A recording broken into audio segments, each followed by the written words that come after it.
welcome to the greatest podcast you never heard of. That is, of course, the Josh Zodiac podcast, the podcast that has no agenda and no real script as far as you know. I normally have a quick little quip about what this podcast is about, but I'm not doing that this particular time because it's freaking WrestleMania weekend. Now, I'm recording this after the second night.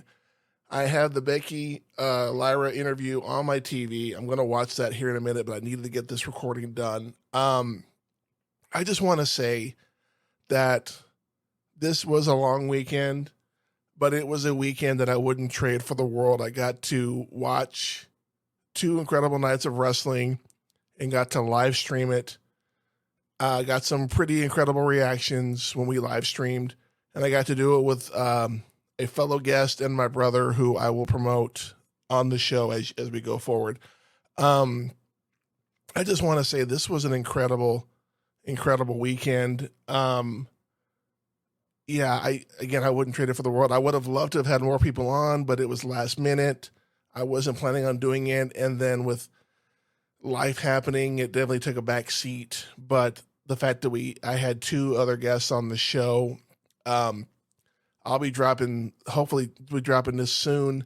And if you hear this before it comes out, I will be editing the reactions to what happens. Probably more from night 2 than night 1, just because a lot more incredible stuff happened night 2.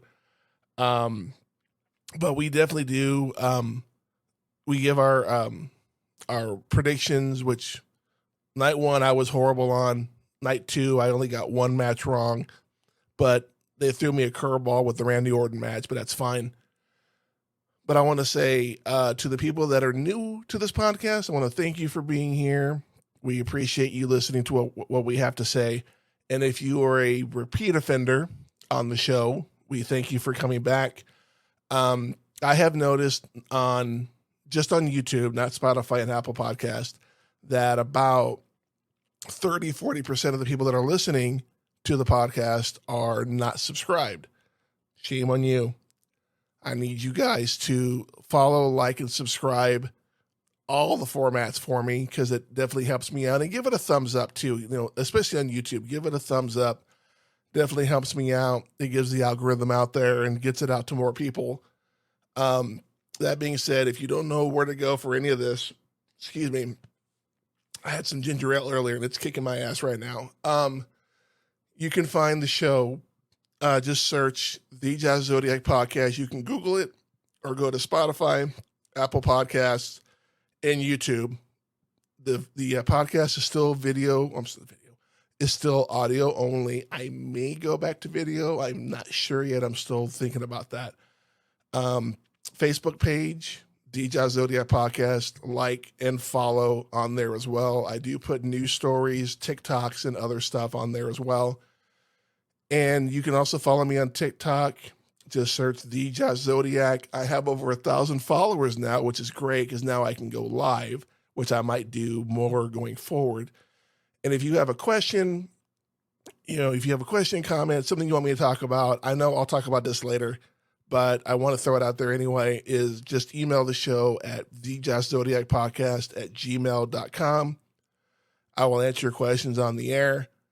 With that being said, without further ado, stick around. We'll be right back with both my new co-host, Charles Richardson, and my brother, John, who has his own podcast now, which we'll talk about that later in the show as well. So stick around. We'll be right back with our predictions and reactions from both night 1 and night 2. Stick around. All right, ladies and gentlemen, we had some technical difficulties. The host apparently this is karma for when I was making fun of Scuba Steve's Roadcaster for not working. Now mine doesn't. Yeah, I deserve. Yeah, I deserve that.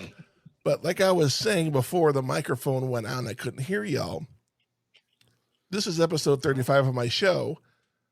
So I was curious what WrestleMania 35 was, and that was the year that Becky, Charlotte, and Ronda Rousey, triple threat, both belts on the line, no unification, both belts will be carried, main event at that particular WrestleMania. Well, who won the Rumble that year? Was that Becky? That was Becky. When somebody got jumped, I think it was Lana.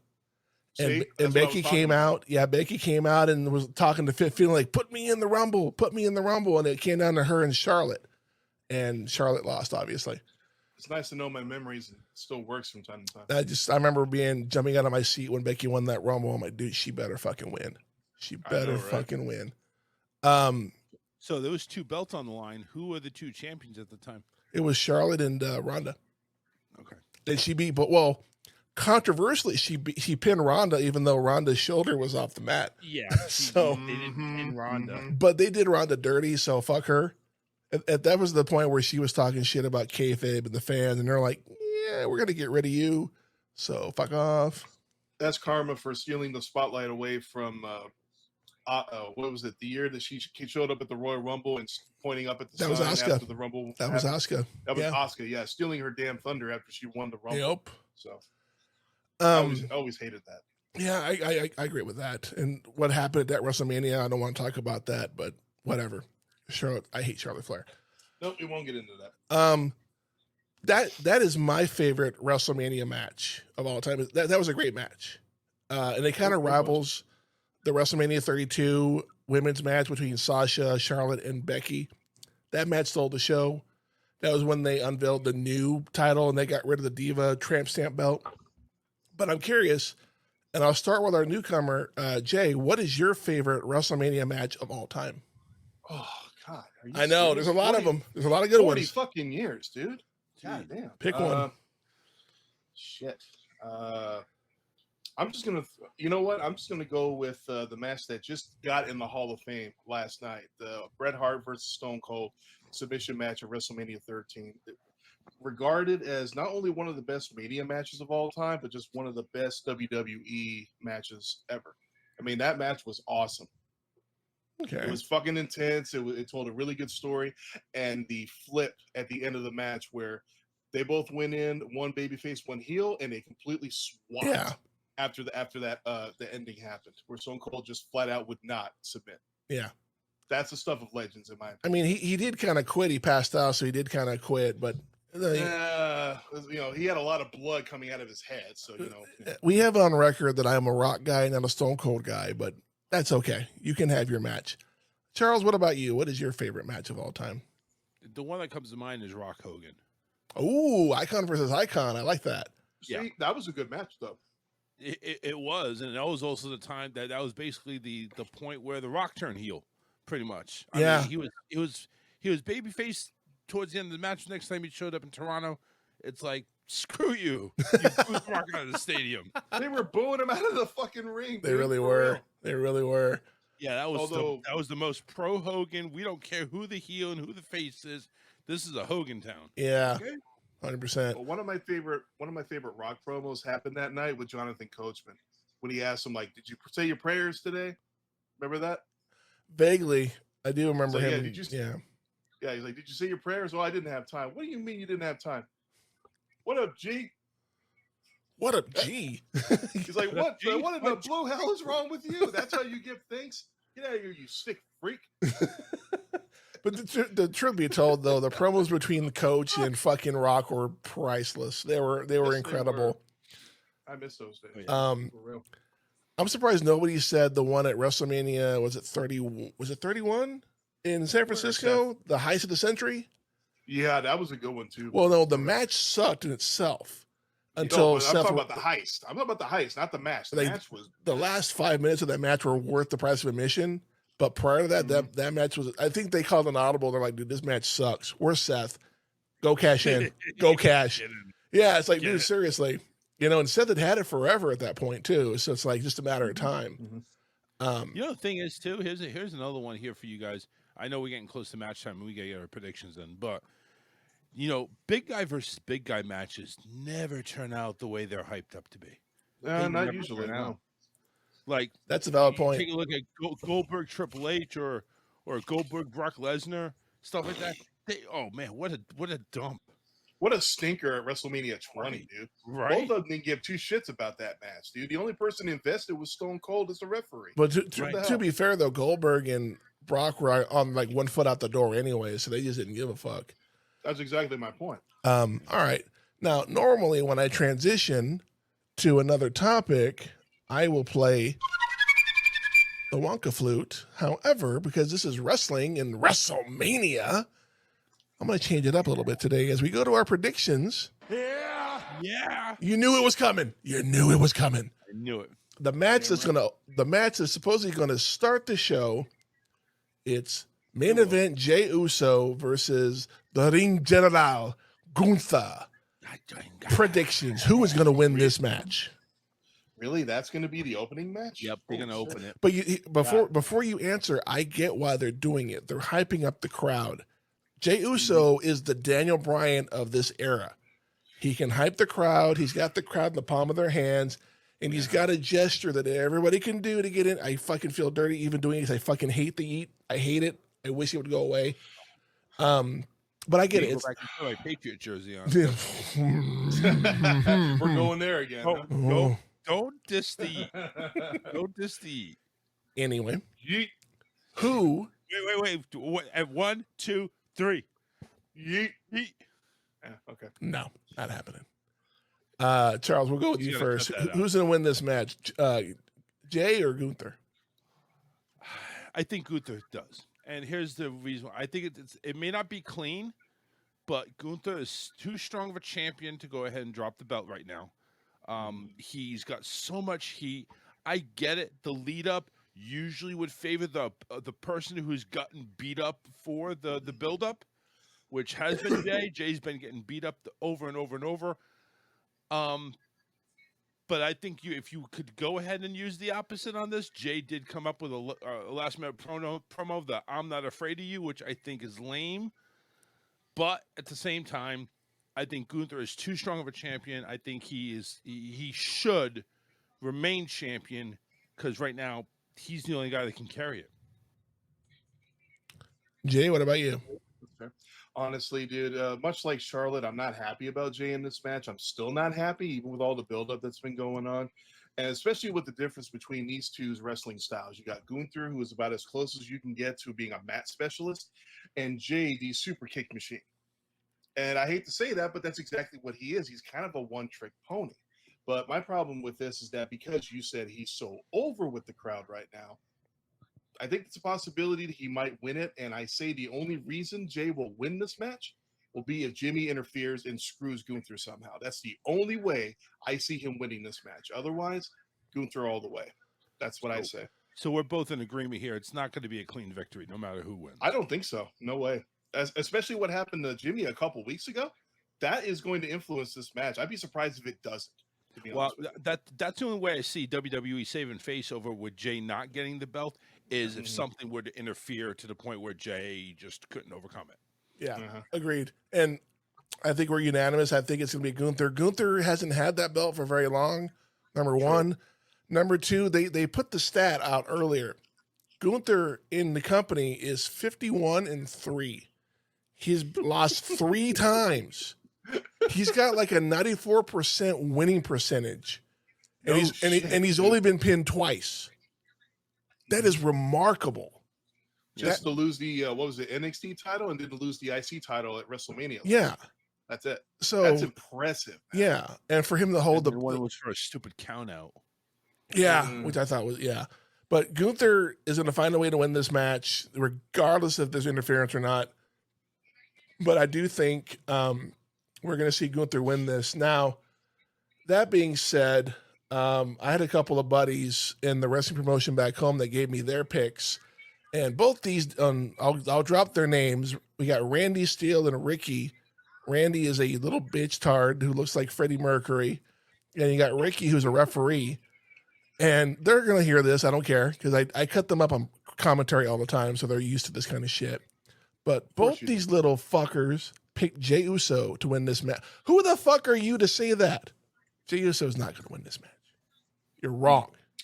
Opinions are opinions, man. Yeah, they're all like assholes. They stink. Anyway, the next call, the Viking Raiders versus the New Day. I want to go on record right now. I've never liked the New Day. Never have, never will. I hate them even more now than I did a year ago, which I thought was impossible. Really? Well, we'll start with you, Jay. What do you think? I don't know. Honestly, I feel like the War Raiders could win this one, but this match hasn't really had much build-up in the past. Ever since Elimination Chamber, we just barely saw the War Raiders. What, like a week ago? Yeah, they haven't been around, so there's been no build-up here. But I don't know. Honestly, I feel like New Day is probably going to win. But I'll tell you what I want to see. I want to see Big E screw the New Day out of the tag championships. I think that would be awesome, and we know he's there. He's there. So that would kind of be cool if he actually does that. And I think that would probably be the only way the New Day loses, because quite frankly, I don't see the War Raiders winning only because they haven't been on TV as of late. It makes me wonder if there's a reason for it or not. What about you, Charles? What do you think? I see Big E doing nothing. I see Big E just standing by. He's going to be what he is right now, a commentator with a nice tux. I don't know what a nice tux, but damn, where the hell did you get that, man? Velcro, vinyl R Us? Holy shit. So you're looking at the tux. I'm looking at Stephanie's rack. So yeah, well, Stephanie's rack's mostly covered up. I'm looking at the other. The other chick is a little flat. Anyway, hey, they're both hot. Let's just be honest here. Back to the match. I'm taking the New Day on this one. I think it's their time. They've been built up. They got a nice heel run going on, and I think it's time the heels actually hold the belt there. I think it's time for the New Day to go ahead and get back and win some gold here and see what they can do with it. Yeah, and I couldn't remember who I picked because I wrote down my picks earlier because I'm going to put them on TikTok later. But yeah, I also picked New Day just because they haven't had the gold in a while. I know the Viking Raiders, they're very injury prone, and one of them might actually be hurt already. They're just going to find a way to take the titles off of them. So I'm thinking they're just going to do the safe thing and put the titles on the New Day. I don't know why, but I do agree with what you said. I think Big E may come out and do something with all this. I don't know. I just think Big E's going to be involved in some way. It's too big of a show for him not to be involved in his old stomping grounds. So I definitely am going to pick the New Day on that one. And my buddies picked New Day. So okay. Well, they're 1-1 on picks because they're wrong on the first one. Big, yeah. Anyway, we have Rey Mysterio versus El Grande Americano. Before we do this pick, I want to something I noticed, and I told my brother about this, is that his theme song is Stars and Stripes Forever set to a mariachi tone, and I fucking love it. I thought it's hilarious. It's something I didn't know I needed, but I love it every second. Every time I hear it, I'm like, dude, I fucking love it. I need to download this. It is hilarious. Yeah. It really is. Now, Charles, what do you think? Who's going to win this match? I don't care. I hope they both what? What? Yes, the answer, the only right answer. I hope the freaking Titantron drops on both of them. Damn. Is that because Ray's a deadbeat dad? Is that what? This is just a shitty ass storyline. You heard me mention one other one, the Mr. America storyline with Hulk Hogan. This is the same thing with Chad Gable. Oh, excuse me, Americano. He's not wrong. No, he's not. Not even a little bit. It is just sad that they had to do something like this and to feature this thing on WrestleMania. I mean, this is a freaking house show match, not a WrestleMania match. I don't care mid-card, overcard, undercard, shit my card. Doesn't matter. It sucks. Okay. It's stupid. It's just, I don't care. Go Rey Mysterio or Rey Phoenix, because I think Mysterio might be. Okay, I don't care as a option, so I need you to pick one. I don't care who it is. Follow the script.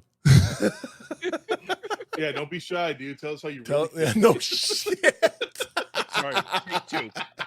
This match sucks. The storyline is shit. If you had to pick one, who would you pick?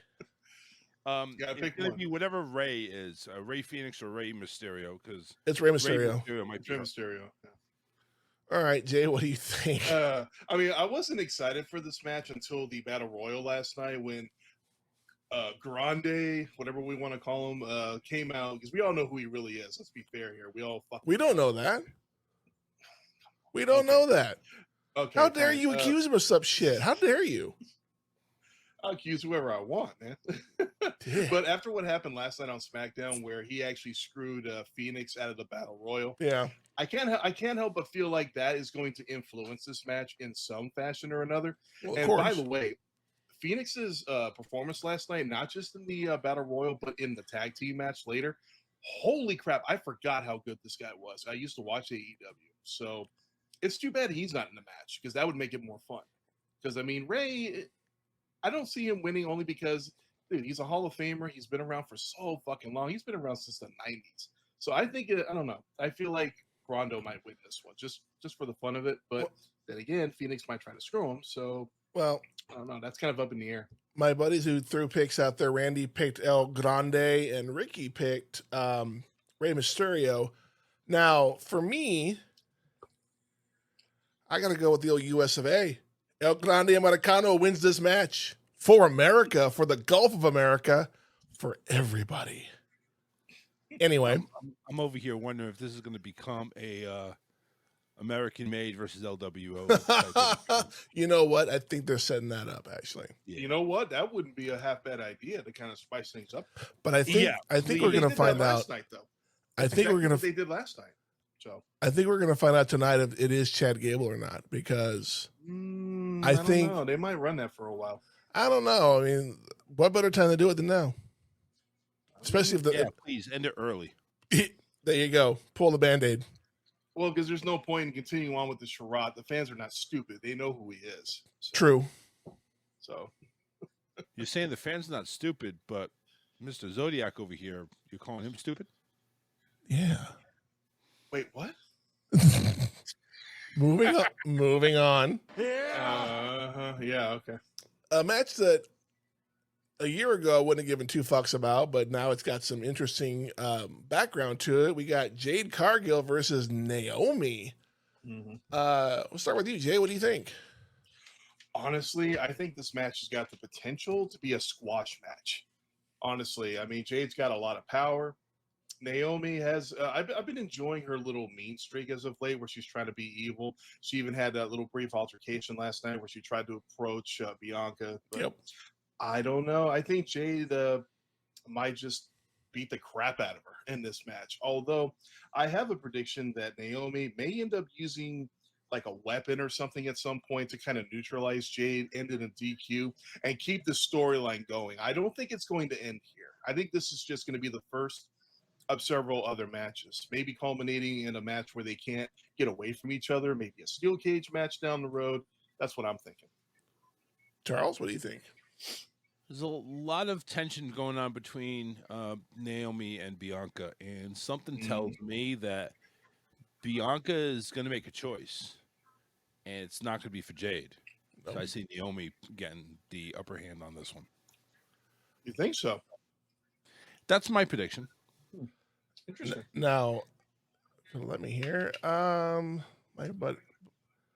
Okay, they also split it. Randy picked Jade and Ricky picked Naomi. I've said it since before the chamber match. There's more going on than we know. I am sticking to my guns that Bianca is the centerpiece of everything. You still think that? I do. I think during this match, something is going to happen to either during the match or even tomorrow before the title match that Bianca's in, where the truth is going to come out who the real attacker was. Now, I think Naomi's going to win this match, and I know that's a hot take right now, especially how upset Jade is and how strong she is. But Naomi's going to come out on top, but I think Jade and Naomi are both going to do something to Bianca tomorrow night, and we're going to see Bianca make a heel turn tomorrow night as a result of her not winning that title. I know it's a hot take, but I don't. They gave away who it was way too soon, and I think it's a red herring. It's either Bianca or they just dropped the ball on this story. It has to be Bianca. I'm just saying. That's an interesting idea, though. But again, we'll talk more about night 2 tomorrow. Moving on. Yeah. Speaking of LA Knight, versus Jacob Fatu for the U.S. title. Charles, you first, sir. I'm a big LA Knight fan. I Yep.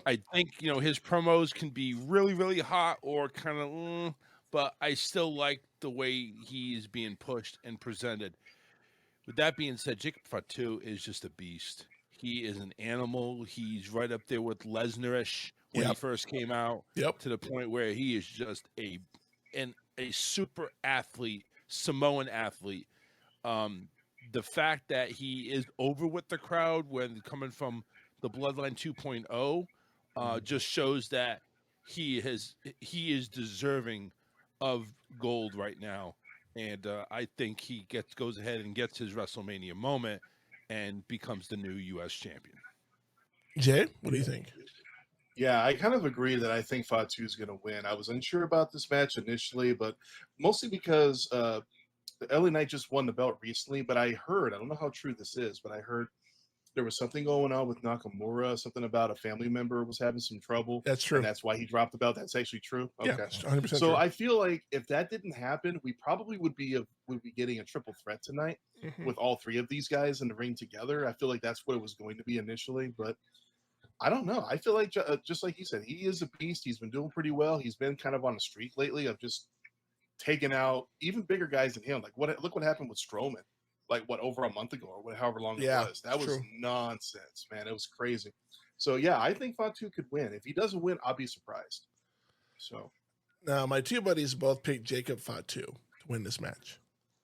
Oh, another thing. I feel like if Fatu wins, it would be a nice setup to a potential rivalry between him and Solo down the road. It'll be like what happened in 2004 when Randy Orton won the title from Chris Benoit. And then Triple H turned on him very soon after. I think it's going to be a situation like that. Okay. So that's my theory. Now, here's my take on this. I think LA Knight is going to win this match because he has to win this match. He has to win the big one. This is his biggest match to date. Now, the way he's going to win this match, Solo Sikoa, for whatever reason, is so power hungry right now, and there's a power struggle that he's going to find a way to screw Jacob Fatu out of this title. And that is how LA Knight's going to win this. Now, that will set up a potential rivalry between Jacob and Solo. That is so where we're in agreement.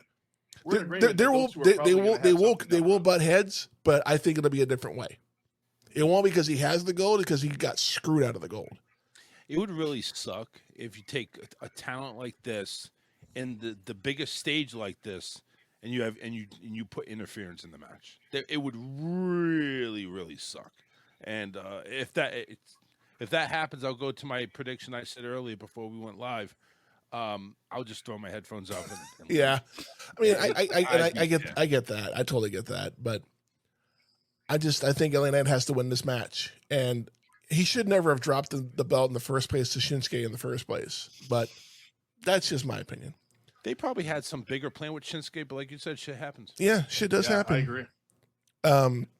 Moving on. Yeah. A match that I give two fucks about, but we're going to talk about it anyway. Tiffany Stratton versus Charlotte. Let's just make this one quick.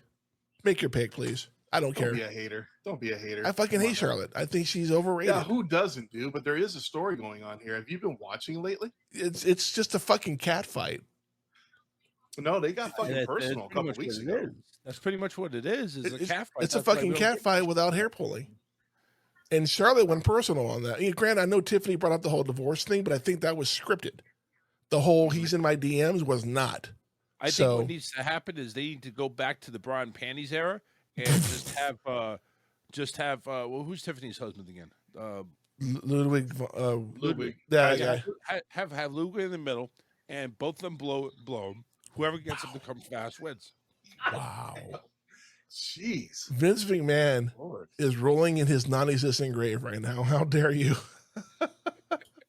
Well, I don't want to see Charlotte naked. She's got leaked photos out there. She looks like a dude with tits. I'm sorry. I don't want to see that big dong come out. Ugh.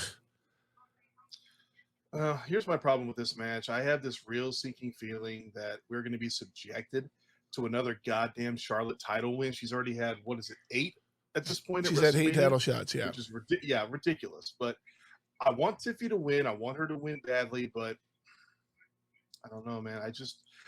I don't see her winning. And on top of that, I'm going to throw this out there. We haven't seen Nia Jax since Elimination Chamber. I got a real bad feeling she might show up and screw Tiffy out of this match. Oh, fuck. I didn't think about that. Yeah, her and Candice LeRae. Going to be clear of interference. We have everything going ahead. Nah, I don't think that's going to happen. I don't want it to happen. I'm just saying it's a possibility. I mean, if Nia's been gone for weeks. I picked Tiffy just to the sole fact that the whole audience, if we're going to go with anything with the audience and make the audience happy, nobody's happy she's back. Nobody cares that she's back. The women's division was doing just fine without her. As a matter of fact, thriving. She can go fucking pound her and have another divorce because, Tiffy time needs to live on. Which is funny because they did a statistic that all 3 of Charlotte's marriages were less than Roman Reigns' title run, the most recent one. What I think they're going for Dirty, is man. Who is going to get divorced more, Ric Flair or her? I think she's in competition, but she's on a roll right now. And despite the fact that I don't like Charlotte, I do think Tiffany is over with the crowd.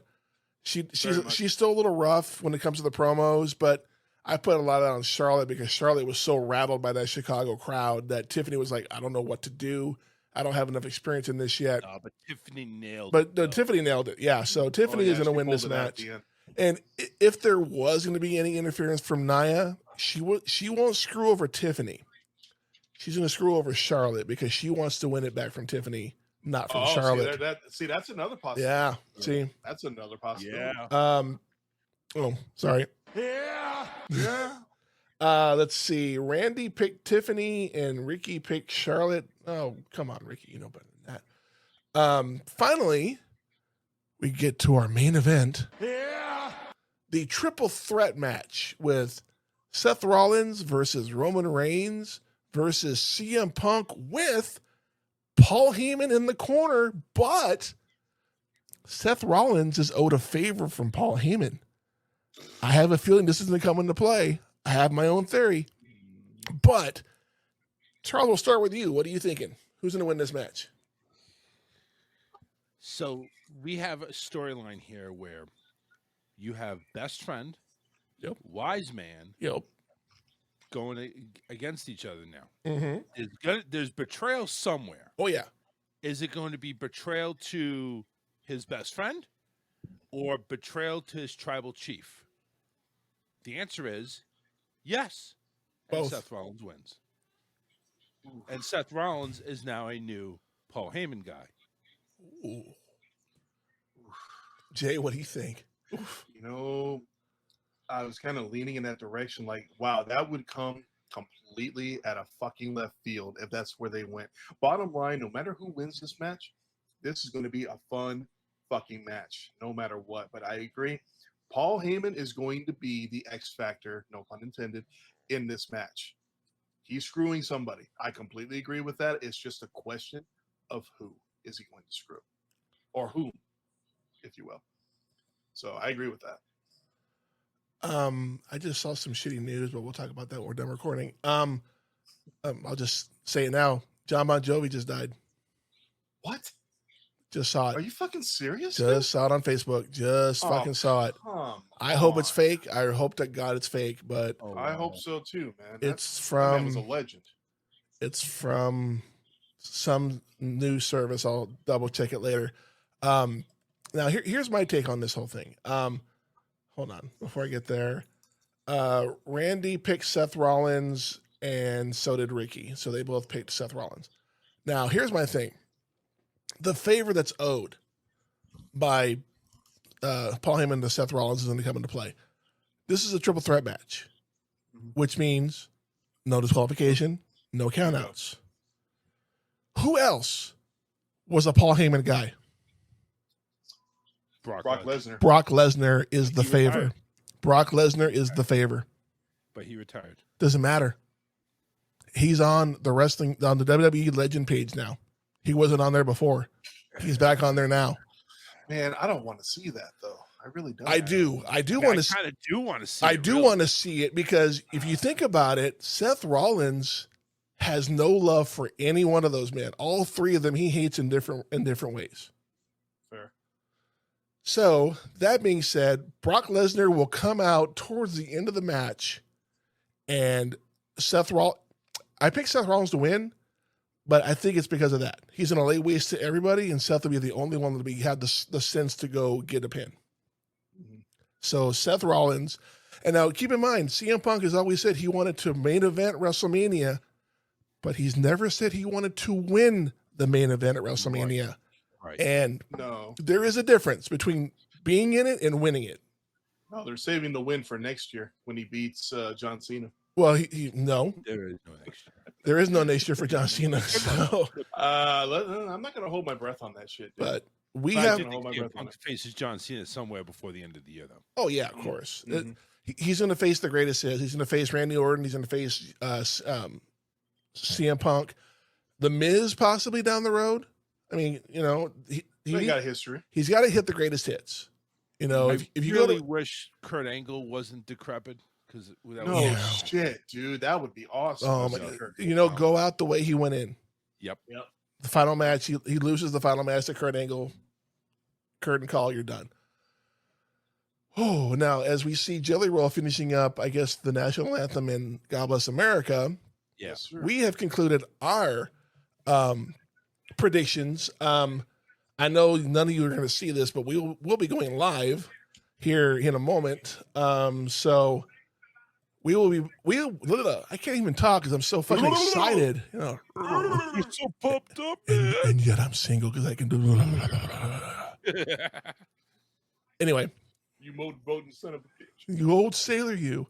That being said, we will have the live reaction later on in the week when I edit all that just to see what's going on. There's the wise man. Yeah, though. There's that little bitch ass Seth Rollins, fucking asshole. But that being said, we will be back when the show is over for our reactions and our grades of each match and the show entirely. So stick around. We'll be back.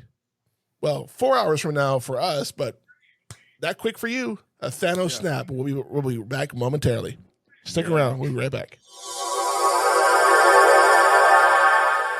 All right, everybody, we are back. Unfortunately, we could not record the reaction until the next day because somebody's power had to go out halfway through the main event of night one.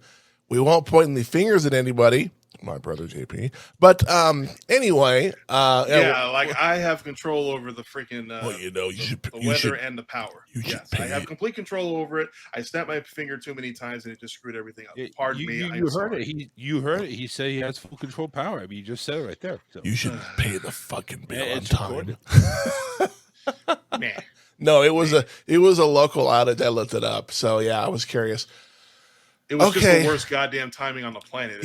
Agreed. It was. But we're going to kind of quickly go over our reactions to each of these matches. I don't know about y'all, but it did start, even though we started with somebody that could hype the crowd, it felt very until right around the LA Knight match. Even the Jade Cargill match, it was starting to pick up a little bit, but it seemed very, very sluggish, very slow.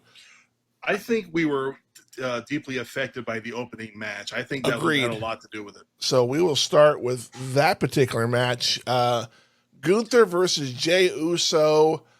And Jay, you and I talked about this before we hit record, but it just felt like Gunther up to this point had been beating the shit out of Jey every chance he got. And then when the match actually happened, Jey was just like he was fucking Super Saiyan, fucking Goku, just absorbing every fucking shot that Gunther had. And then Gunther ends up tapping out like 2 seconds into a sleeper hold. What are y'all's reactions to this match? Bullshit. Yeah. Bless you. You know what? It makes me wonder why he was told to tap out so damn quickly.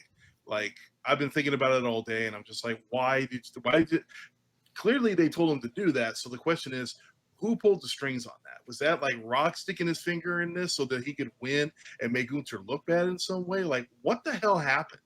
After everything that Gunther has done in his entire career up until now, this does not mesh at all. Yeah. It makes no fucking sense. Agreed. What do you think, Charles? Yeah, I mean, almost like a ditto, except I wouldn't go as far as to, point fingers at The Rock or anything like that. I think this is, he's over there in Hawaii vacationing and, whatever. This is Triple H's a bad decision. Unless this was just Gunther saying, I'm disgusted with this whole storyline and the way this is going to end, and, screw you, Triple H, and I'm going to tap, and I'm going to enjoy my vacation now. I mean, it makes him look weak. Very. He came in strong. He is a strong competitor. He is a strong champion, a mighty champion for that matter. What was the record that we had mentioned on the show last 51 night? and 3. 51-3. Yep. Mm-hmm. And you go ahead and tap out to your own goddamn move? I mean, it makes the move look strong, but it makes the person look weak. Yeah. Extremely. And unfortunately, and again, I've said it before and I'll say it again, I don't think Jay is ready. I don't think he hasn't earned the moniker main event Jay is. So I know I'm in the minority in that. I say that, however, I congratulate Jay for getting gold, because he has been a singles wrestler for a while. yeah. He's been getting a push to a point, but not enough of a push where he's actually finally come in to getting a real championship match. Yeah, agreed. Congratulations to him for getting it. Let's see what you do. Let's prove us wrong. And that's my thing too. Just do something with it. But I will say that I'm not in the minority, because I mentioned this earlier on the WWE YouTube page that has the video of him winning the title and, boasting it up and everything. It has over 16,000 dislikes. So I'm thinking people wanted him to win, but not the way he did. So, real quick, 1 out of 4 stars. What would you rate this match, Charles? We're doing that 4 stars? Out of 4. Being awesome, 1 being shitty? Yeah. Or even 0? Or 4. I'll give it 2, because there was a lot of back and forth. There was offense on both ends. It had the ability to be a strong, but the ending is just what sunk that rating. I could have given it 3.5, but the ending just sunk. Jay, what do you think? My rating's not far off. I'm going to go with 1.5. I mean, yeah, there was a lot of back and forth, but I try not to let the ending taint the entire match, but I just don't feel like it was that exciting of a match personally. But that ending just kind of screwed the whole thing for me. See, y'all are being more generous than I am. I'm giving it 0.5 star. I didn't. Ouch. Yeah, this match was not. The hype was not there. The hype was not there. It was pretty much just, like I said, just fucking Jay absorbing everything that Gunther threw at him. Yet Gunther had been beating the crap out of him for fucking 2.5 months.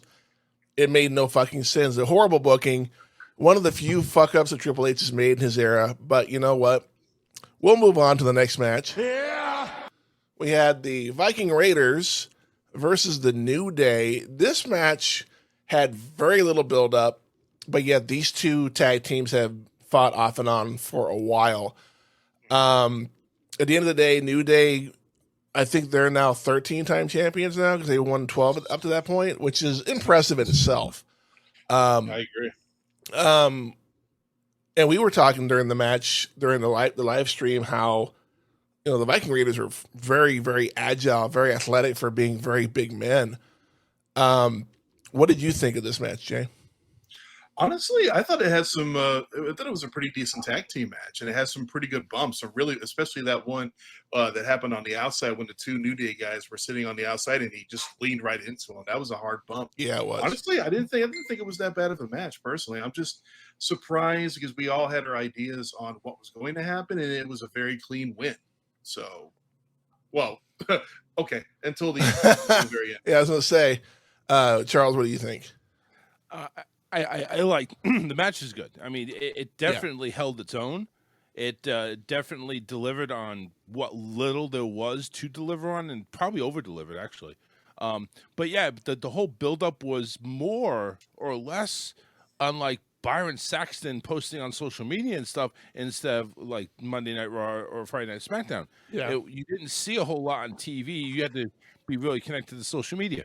But at the same time, though, I think the New Day now, for this performance, you're looking at them going ahead and revitalizing the tag team glory days that they had with Big E, but now just doing under the two and under a heel character. So I actually really enjoyed the match. I liked it. Yeah, like I said, the match had no real hype, but yet it definitely stood out in my mind as a pretty good match. Granted, the first match didn't really set the bar very high, but then again, that's just personally for me. We'll start with you, Charles. 1 out of 4 stars. What did you think? I'll give it 3, 2.5. 2.5. All right, Jay. Pretty much the same, 2.5. Real quick, you are actually correct. New Day has won the tag titles 13 times. So, but yeah, I give it at least 2.5. Wasn't as great. What is that noise? What was that? And that was my applauding you for. Oh, what the? Okay. It sounded like somebody went to warp speed or something.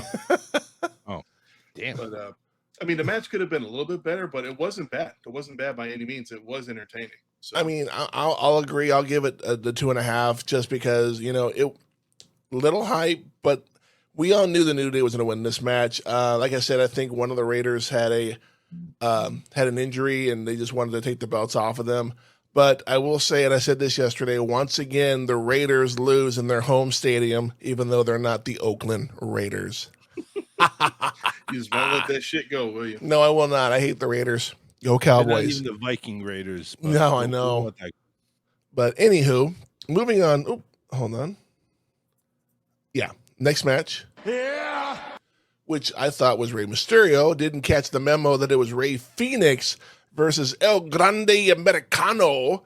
I missed that too, man. This match was better than I was hoping it would be. Granted, you got two luchadors. One of them is not, as far as we know. Of course. So are you admitting that the El Grande Burrito Co. is not a luchador? Don't do that, no, man. it's El Grande Double Decker Taco is what his name is, sir. And no, he's a Vato Loco Taco. Right? See, why you gotta bring that up? That's fucked up. How dare you? That's a personal story. I'll tell you later. Of course, El Grande Burrito Platter had to put the metal plate in his head and get the win. And so in his first WrestleMania match, he gets the win. Jay, what did you think of this match? It wasn't bad. I mean, the fact that they put Fénix in it meant that there was a lot more high flying that I would have expected, because Rey can still go, but I don't think he's up to par like he was back in the 90s. That's just my opinion. But Fénix does some really crazy shit in the ring. So yeah, it was fun for what it was. It just a crap ending, just like the previous match. But again, can't let it taint the entire match, which was very, very fun to watch. Charles?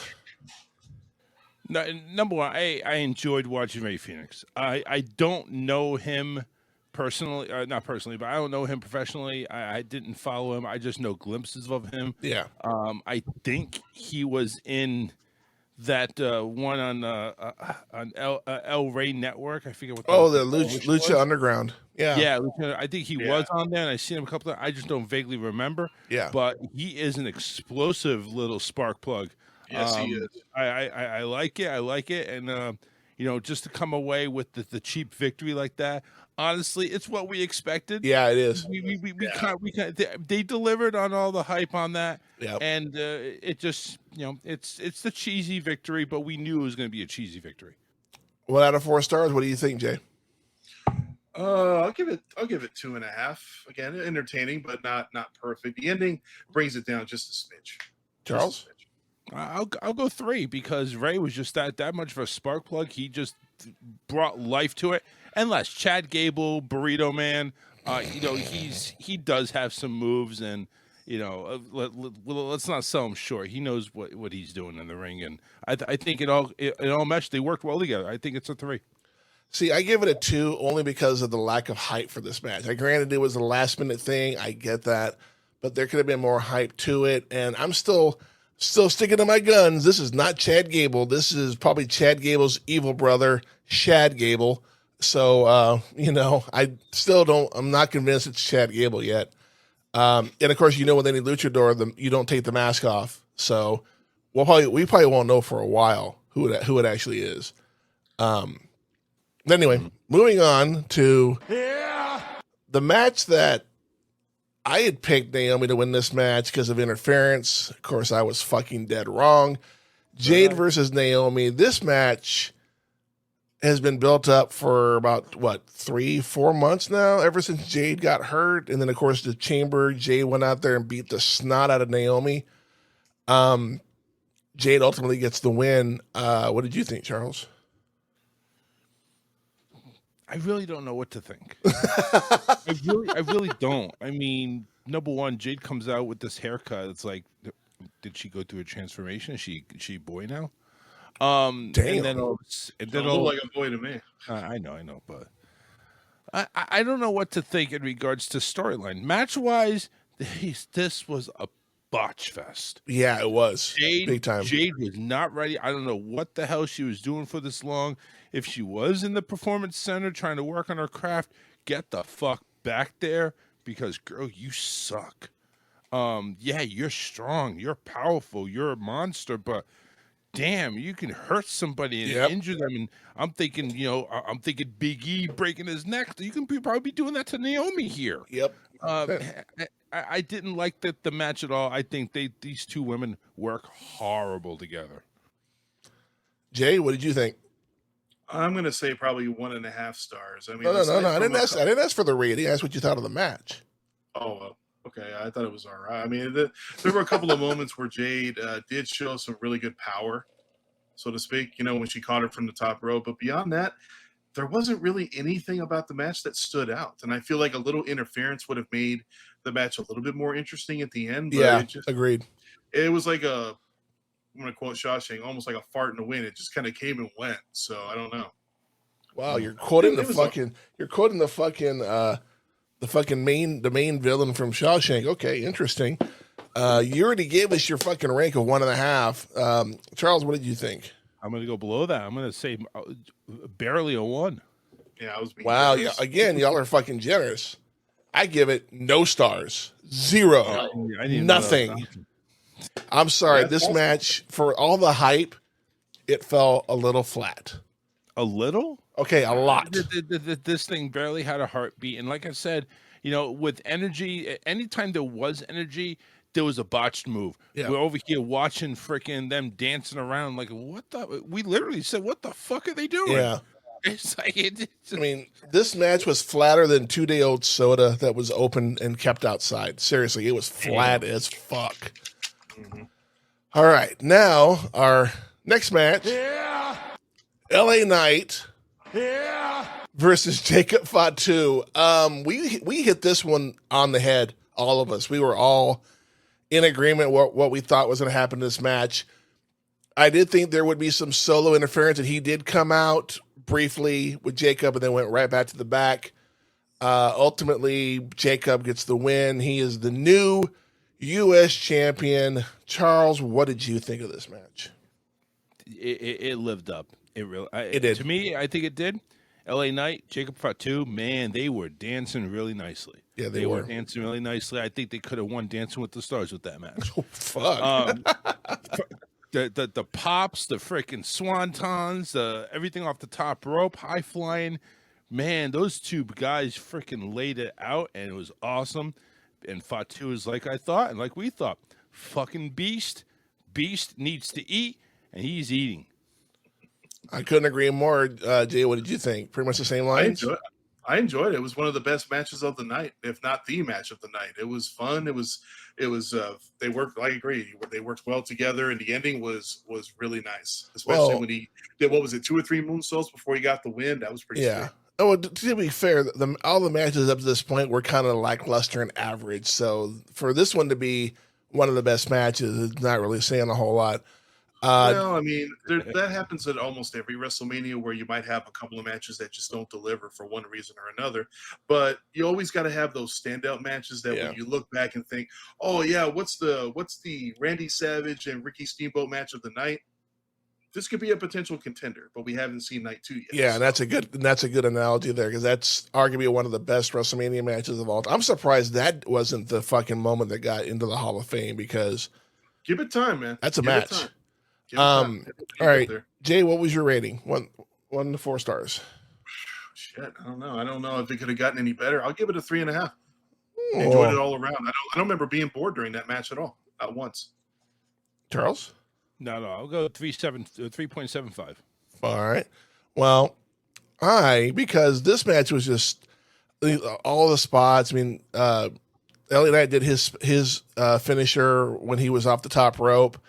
I'm going to give this match the unlikely 4-star rating. It gets the 4 stars for me. This is a match that I am looking forward to watching again, because this match was just fucking incredible. It was good. It was very good. Yeah, it was. I can't wait to watch it again, to be honest with you. I will watch the show again here pretty soon. We go to a 4-star match to Tiffany Stratton versus Charlotte fucking Flair. Oh, where do I even begin with this one? Mixed bag, man. Well, you know, it's on record. I'm not a Charlotte Flair fan. However, it feels any of us Charlotte Flair fans? There are some out there, but they're delusional. Us right here. No, I don't think so. No. Negative. Tiffany did get a consolation prize. She got her tooth chipped, and that's a receipt that I saw. Went back and watched highlights again. Tiffany actually hit Charlotte's knee rather hard as a receipt, like, because Charlotte's knee was probably sore anyway. So she's like, "You're gonna chip my tooth. I'm gonna fuck up your MCL again. Fuck you." So, Charles, what did you think of this match? They need to battle out in the octagon, honestly. Like, yeah, big time. Just go fucking finish it, please. Yep. Just have like one of these celebrity matches, MTV Death Match, or whatever. Oh shit! Oh god! These two were just god awful to watch. No chemistry at all. You would think the fact that they hate each other a lot of the time, if they don't like each other, the chemistry is unfucking real. The only thing that saved it was the exhale that Charlotte did not win.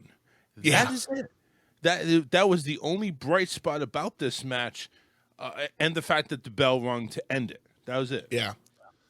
Jay? I agree. There were a lot of botches going on in this match. There were some good moves along the way, and quite frankly, I am so happy that Tiffany won. That was like a breath of fresh air, of just relief. Yeah. Like, oh my god, there is a fucking god. It was the breast of fresh air. Yes. It just tells me that Triple H must have taken a stupid pill when he decided how the Gunther J match was going to end. So glad it wore off before he decided to make this one. Plan it out, so to speak. So it was botched, but at least Tiffy won. It felt like it was personal, because, you know, I know things were said. I'm pretty sure at one point Charlotte was supposed to go over, but when everything that went down happened, it's like, nah, we're not putting the title on Charlotte again. We're keeping it on Tiffany. They were booing the hell out of her. Yeah, they really were. Really bad. 1 out of 4 stars, Charles. What do you think? I'm going to go ahead and give it 0.01 stars, and the only reason why that is because Tiffany won. Wow. Jay? 1.25. They get a point because Tiffy won. So is that 1.21 gigawatts? Yeah. Yeah, exactly. I'm actually, there were some decent spots in this match, and again, there is a silver lining that Charlotte did not win. I'm going to give it 2 stars. It could have been better. It could have been worse. There was a lot of personal shit going down, but you know, you expect that from the old cougar versus the young girl. So, and I think Charlotte needs to just hang up the boots and walk away, unless this is all part of the plan and we're just a bunch of fucking idiots. And the plan was for her to get her over. And if this is the plan, then hats off to you, Triple H. You fooled me. No. But wouldn't be the first time. True. Mm-hmm. But now we go on to the main event. Yeah. CM Punk versus the OTC Roman Reigns versus Seth fucking Rollins. Wow, this was Shakespeare in this match. There towards the end, it was fucking Shakespeare. It was written well. They did the swerve and then another swerve, and at the end of the day, Seth Rollins is now, not only is he a heel because he made the heel turn, he is now a Paul Heyman guy. Mm-hmm. Thoughts, Charles? I'm just going to say I called it right on point. Yeah, you did. Mm-hmm. Yes, he did. That's it. End of story. I'm done. Jay, what did you think? You know, aside from the fact that I had to watch it on my phone, just saying, I can't wait to rewatch the match. But damn, it was such a good match. There was a lot of good moves going on, great action, great storytelling. Holy crap, such a good ending. Because I was like, is he going to do it? Is he good? Oh my God, he fucking did it. Even Kevin was like, what happened? He was sitting right next to me when I was watching the match on my phone. So you're telling me you didn't watch the match on your TV, you watched it on your phone? Is that what I'm getting from this? I had to, dude. The power went out, remember? Hey, at least I had the ability to watch it on my phone. Otherwise, I would have had to watch it afterwards, which would have sucked. Well, but at least I could have seen it anyway. So. Like I said, this match was Shakespeare. It just, he screws over Punk, and then you're thinking, okay, he's gonna go back to the bloodline, to the OTC, lets him take the chair shot on fucking CM Punk, and then history repeats itself for a third time. Shit. And right? he fucking low blows fucking Roman Reigns, Paul Heyman does. And then Seth Rollins gives him a chair. I mean, it seems like that's his destiny in life, is they get a chair shot from Seth Rollins in the back. That's the destiny in his world. It kind of seems that way, doesn't it? There are certainties in life: death, taxes, and fucking Seth Rollins betraying the fucking Shield. It's just gonna happen regardless. Jay, I'll start with you. 1 out of 4 stars. Man, you know what? Fuck it. I'm just gonna give it a 4-star, man. It was a great fucking end to the night one. It was a really, really good finish all around. Charles? And go ahead. I was just going to say, I mean, I don't remember even watching it on my phone didn't matter and constantly buffering. I don't remember being bored once during that match at all. It was a great triple threat. This is the kind of triple threat that we deserve to get at WrestleMania. Yeah, agreed. And the fact that there was no title on the line, title matches should always strive for this kind of awesomeness. Honestly. Agreed. Charles? Yep, 4 stars, definitely. And here's the silver lining, too. Seth was willing to go ahead and work with Roman not once, but twice during the match. And Roman went ahead and speared him, Superman punched him. So the chair shot is actually kind of vindicated. Yeah, it kind of is. Vindicated. And I like where the 2 double crosses, and then Seth is looking away, and you see his right hand, open hand, just waiting to get the chair. Yep. He knows that was what's coming. Yep, that was the favor. That was it. Well, both of you give it 4 stars. Who am I to say different? 4 fucking stars. Holy fuck! What a match! This was incredible. I mean, and it's on record. I don't like Seth Rollins, but you know what? I prefer a heel. This good guy bullshit that he tries to put out there, it's complete and total bullshit. I want him to be the bad guy. And who says he has to be the bad? Who says he's a heel? He has hate against CM Punk. We know that. Yeah. There is issues with Roman. Yeah. So I don't see this being a heel turn. I just see this as, hey, I got a favor from Paul Heyman, and I'm going to win the match. And this is how I do it. No. I don't see it as a heel turn yet. I think it's a heel turn only because of the fact that he turned on 2 baby faces. 2 very, very respected baby faces. But he was already that way. Well, he was kind of teetering the line between good and bad, and this pretty much pushes him all the way to the bad. So now we'll see on Raw. Raw's going to be interesting as all. Raw's going to be fun to watch. Especially after what happens tonight. Now, of the matches, I got 4 of the 7 right. Same here. I was 4 and 3. Yeah, I got 4 of the 7. What did you get, Jay? Same? About maybe 2 or 3, if that. Wow. Underachiever. All right. Oh, well, but, you know what?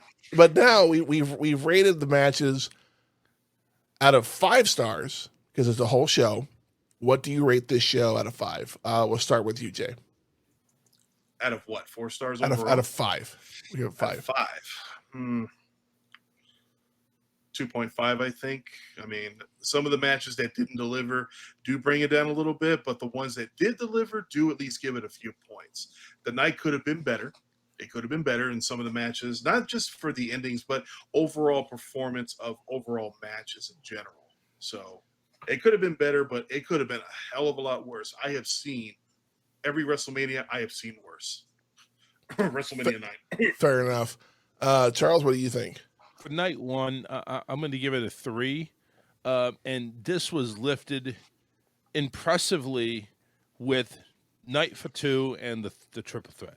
That's what really you when you think of night 1, you're going to think of those 2 matches, and the other 5 are kind of like drifting in the wind. Yeah. Even the New Day match, the New Day match and the Raider match, I'll give that was a good match too. It was fun to watch. But the 2 that you're going to look at, it's going to be the U.S. Championship and the triple threat. Yep. I'll give it a 3 because it ended on not a great, but a phenomenal ending. Yep. And that's why it jumps, because without that ending, 1.5, 2. But I give it a 3 out of 5. I'm going to give it a 3.5. Like I said, that main event saved the night big time because, again, Shakespeare. It was fucking phenomenal. Just French kiss is fucking beautiful. But, like, when people ask me about WrestleMania 41, or, you know, they're going to be like, well, what matches? For me, it's like, which match do you remember the most? It'll be the triple threat. But when it comes down to the match that's going to be in my head negativity-wise, it's going to be that opening match, like Gunther versus Jay. That is the match that I'm going to go, they set the bar kind of low, so they really didn't have a whole lot. You know, they could have gone really, really not too high to impress. So they set the bar super low to begin, but then they set the bar kind of high. Now, granted, it's not the same height of a bar as last year's day 1 main event. That main event was fucking phenomenal. Mm-hmm. Like, and it set up the struggle for Cody to win that title last year because they lost and had to do bloodline rules, which is fine. Yeah, that's good that it set up what was going to happen at night 2 in a very good way. Yeah. So, you said 3, or you said 2.5, 3, and I said 3.5. So we're right on the same page, as we have different reasons for giving it a higher or lower score. That being said, this will wrap up the night 1 predictions and reactions. Stick around. We'll be back momentarily for the night 2 predictions picks, and we have 2 mystery opponents coming up in night 2. So we got to figure out who the fuck are going to be these mystery opponents. So stick around. We'll be back momentarily. All right, everybody, welcome back. We are here for night 2 of WrestleMania 41. These will be our predictions. Not going to lie, we did pretty shitty night 1. Most of us only got 4. Well, me and Charles got 4. Captain Dipshit got 2. So, you know. I'm sorry, what? Were you saying? I zoned out for a minute. Yeah, I'm sure he did. We don't really even know if he got 4 right because he 2 or 3, because he's like 2 or 3. He didn't even keep track. He probably got 1. He's rounding up. I got my notes. So I'll go back and check. He's grading on the curve is what he is. He's grading on the curve. Well, they got 4. I'm gonna give myself an extra 1, so I got 3. I could have been I could have just lied straight out of my teeth and said I got 5 right. You could have, but you didn't. But I didn't. All right. Night 2, supposedly the opening match will be the phenomenal AJ Styles versus, I hate saying this because it's so fucking wrong, the Maverick Logan Paul. He can go suck it. He's goose. He should be fucking dead. Fuck that real guy. quick. I'm gonna pause right here in there. the opening match is going to be, it's confirmed, Io Sky and Bianca Belair. Oh, well, fuck. Okay. Why wouldn't they say that till later? Bitch. Okay. I think I know why. It's on there. So you know what? We're not going to edit this. We're going to go straight to that match and fuck Logan Paul right now. Yeah. So I'd rather not. The first match of the night is for the Women's Championship, Io Sky versus Rhea Ripley versus Bianca Belair. Oh my God. This match has gone back and forth for the past month and a half. Mm-hmm. I think I know why they're doing it first. You know why? Is because they ended with a triple threat. They're going to begin with a triple threat. That's not. That's not it. That's not it. No. What I've been saying for the past 4 months is going to come true. Bianca will be unveiled as the mastermind behind Jade getting her shit kicked out of her. She's going to interfere in this match. Io Sky is going to retain, but I tell you what, it is going to be a fucking bloodbath. These three women, especially Io. Io has been disrespected since the very beginning of this match. Mm-hmm. I have a feeling she is going to come out on fire. She is going to destroy everybody, but I have a feeling Jade or Naomi are going to interfere. And we're going to see Bianca make that fucking heel turn I've been waiting for fucking 6 months. So that's my pick. Io Sky, but there's a heel turn coming. Jay, what do you think? Man, I think this has the potential of being the match of the night. Seriously, there's going to be a lot of double teaming going on, a lot of close counts. Giggity. Giggity. But bottom line, I still do not want Bianca to win. I will be pissed if Bianca wins because I'm tired. She's kind of becoming the John Cena of the. Hey, you watch your fucking mouth. How dare you? Shut the fuck up. But yeah, as long as Rhea or Io wins, I'll be happy. But I don't see Rhea winning. But I agree with you on the fact that I do see interference happening with Naomi. But I feel like Naomi is going to cost Bianca, not what you're predicting. That's my. That's a fair point. So, but yeah, as long as Bianca doesn't win, JP's a happy guy. Charles, online. There's two women in here that are so fixated with each other, they don't see the little Japanese hot piece of ass. That's true. Over there. That is true. And that hot little stunning Japanese woman with a nice ass with the belt is going to go ahead and beat the other two asses for the title. Io is pretty much, disrespected or not, I see Io just kind of like sitting back, maybe even at the announcer's desk, watching these two people just kill each other. She comes in, does a missile drop kick, and pin one of them for the victory. Yeah, I have a feeling that could happen too. That those two are just so busy with each other and constantly trying to keep Io out of the equation that she will just kind of scoop up and get a win. Yeah, she's flying under the radar. And to use a horrible analogy right now, it's December 7th, 1941, and Io Sky is a kamikaze pilot about to fuck them the fuck up. Dude, really? What the fuck? It's my show. I can say what I want. Man. I can say what I want. It's my fucking show. I get it, but that's dark. She is Japanese. Yeah. And I'm just saying. She's flying under the radar. They're not giving her any kind of fucking respect. Yeah. I get it. It's true. They're not. They're really she has been a good champion. I get it. She can't do a promo to save her life. Well, she doesn't speak very good English either, so that's a big deal. That's why. Yeah. I will gladly be tribute to be her manager and speak for her. I just got to learn Japanese. Yeah. Anyway, I hear it's not that hard. I mean, I got a big microphone she can use already.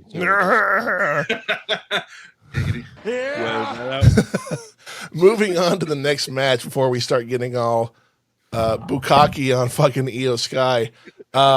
We got the phenomenal AJ Styles versus Logan Paul. I'm not even calling him the fucking Maverick. Fuck that guy. I have zero interest in this match. I really do. I don't care. But I have a funny feeling Logan Paul is going to find a way to win this match because AJ is going to put him over. Charles, what do you think? Yeah, agreed. I say the only thing that makes this interesting is that they move forward with it. And the only way you're going to move forward is you're going to have a cocky, ball-tugging asshole go ahead and actually win the match. And the ball-tugging asshole is going to go ahead and just keep flapping his nut rattled chin, Yeah. and go ahead and hopefully build some type of storyline. Yeah, with it. agreed. Jay? Personally, I think it's going to be a fun match because you can say whatever you want about Logan Paul, but every time he's had a match, he has delivered. And he's going up against AJ, who's also one of the best that the company has right now. He's proved it for over 2 decades. So I don't like the fact that I think Logan Paul is going to win. I agree on that notion, but I agree that he is going to cheat somehow, probably with the brass knucks, the proverbial power of the punch that Regal used to use way back in the day. But the build-up for this match has been garbage. Logan Paul has been MIA since Elimination Chamber for the most part. Yeah, so it's agreed. like, what happened to this full schedule we were supposed to get from him? Like, what happened? I don't know. It's just the full schedule is his YouTube inviting different WWE superstars. That's the schedule. But it's funny because he's not even the number one wrestling podcast. That's Chris Van Fleet, who has better guests and is a better interviewer than Logan Paul ever was. Anyway, the hate for Logan Paul is out there. We don't care.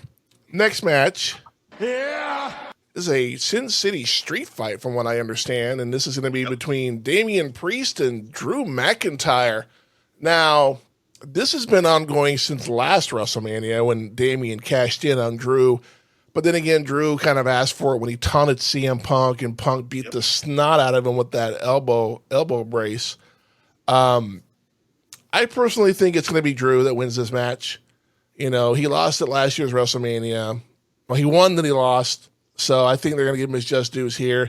And not only that, but he did kind of put CM Punk over last year there towards the end. So I think Drew is about due for a win. Jay, what do you think? Personally, I don't really give a damn who wins between the two of them. I just wanted to deliver. There's been a lot of good hardcore and street fights over the years. You got Chicago Street Fight for WrestleMania 13. You got the Backlot Brawl from WrestleMania 12. You got the hardcore match from WrestleMania 17, which was not only a fun match, but it had some funny moments too. So hopefully that one delivers on the hardcore aspect of what we're hoping we're going to see tonight. But I don't really give a fuck who wins. As long as they deliver on the carnage, I get 2 shits. But if you want me to pick somebody, I'll go Drew. I'll go for the Scottish man. So Charles? Yeah. That's what I'm going to pick Priest on this one. Priest has not fought McIntyre in a real match. I mean, he cashed in, did a couple of moves, and called it a night and walked out as champion. But in this one here, I think first off, street fight, Damian Priest, the Street King. I mean, that kind of like adds up, and it's like I see blood in this one. To be honest, big time. I'm not sure who's blood. But I see blood in this one. I see a lot of different objects being brought into the ring. I think it's going to be a fun match. And there's going to be some good spots, kind of like a KO Alabama Slammer in the ladder type spot. I can see that maybe happening. Yeah, that was ugly. But I think, it was. But I think Damian actually walks out with this one.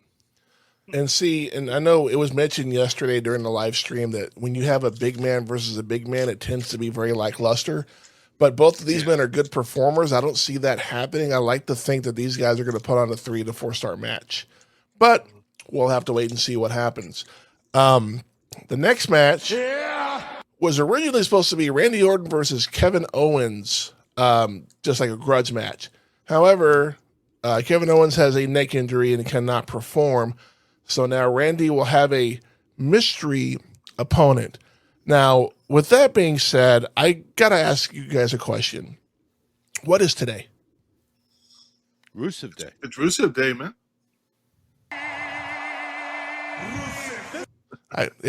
Okay, let me try that again because it was halfway through. Technical issues, baby.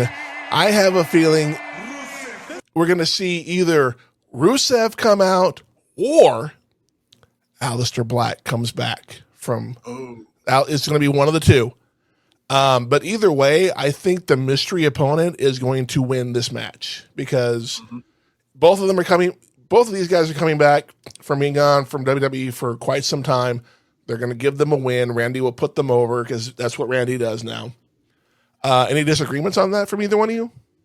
No, as soon as I heard that Rusev was in Vegas, I was like, yeah, okay, he's going to be the opponent. There's no question about it. But I didn't think about Black, so that kind of throws a zinger in my expectations. But it'll be cool either way, as far as I'm concerned. Charles? I think if you want crowd pop, you're going to do Rusev. Yeah, agreed. And I think Rusev is going to be the chosen one to go ahead and face and finally get his foot back in the ring. It would be awesome if it's Rusev with Lana by his side. Oh, I'm sorry, I got to play it again. Rusev Rusev Vodka. Rusev Vodka. Oh, dude, that's going to be so fucking... Where did that sound come from, by the way? Do you know where it came from? Not a fucking clue. It happened at a Royal Rumble years ago. Now, I think this will be the pop we'll get. Will be the same pop we got when the Hardy Boys came back at WrestleMania when the New Day were hosting. Oh yeah. So yeah. So we're all in agreement. But here's the thing with that one. Here's the big mystery. I don't think anybody was really prepared for the Hardy Boys to come back because they were just out of their contract, and it's like that's too quick. There's no way. Rusev been reported. He is signed. He's in WWE. That's been reported. So I don't think it's going to have the same impact surprise, but it'll definitely get a pop. It's going to get a huge pop, a big pop. Moving on to a match that I'm actually looking forward to. This is going to be an incredible banger of a match. Yeah.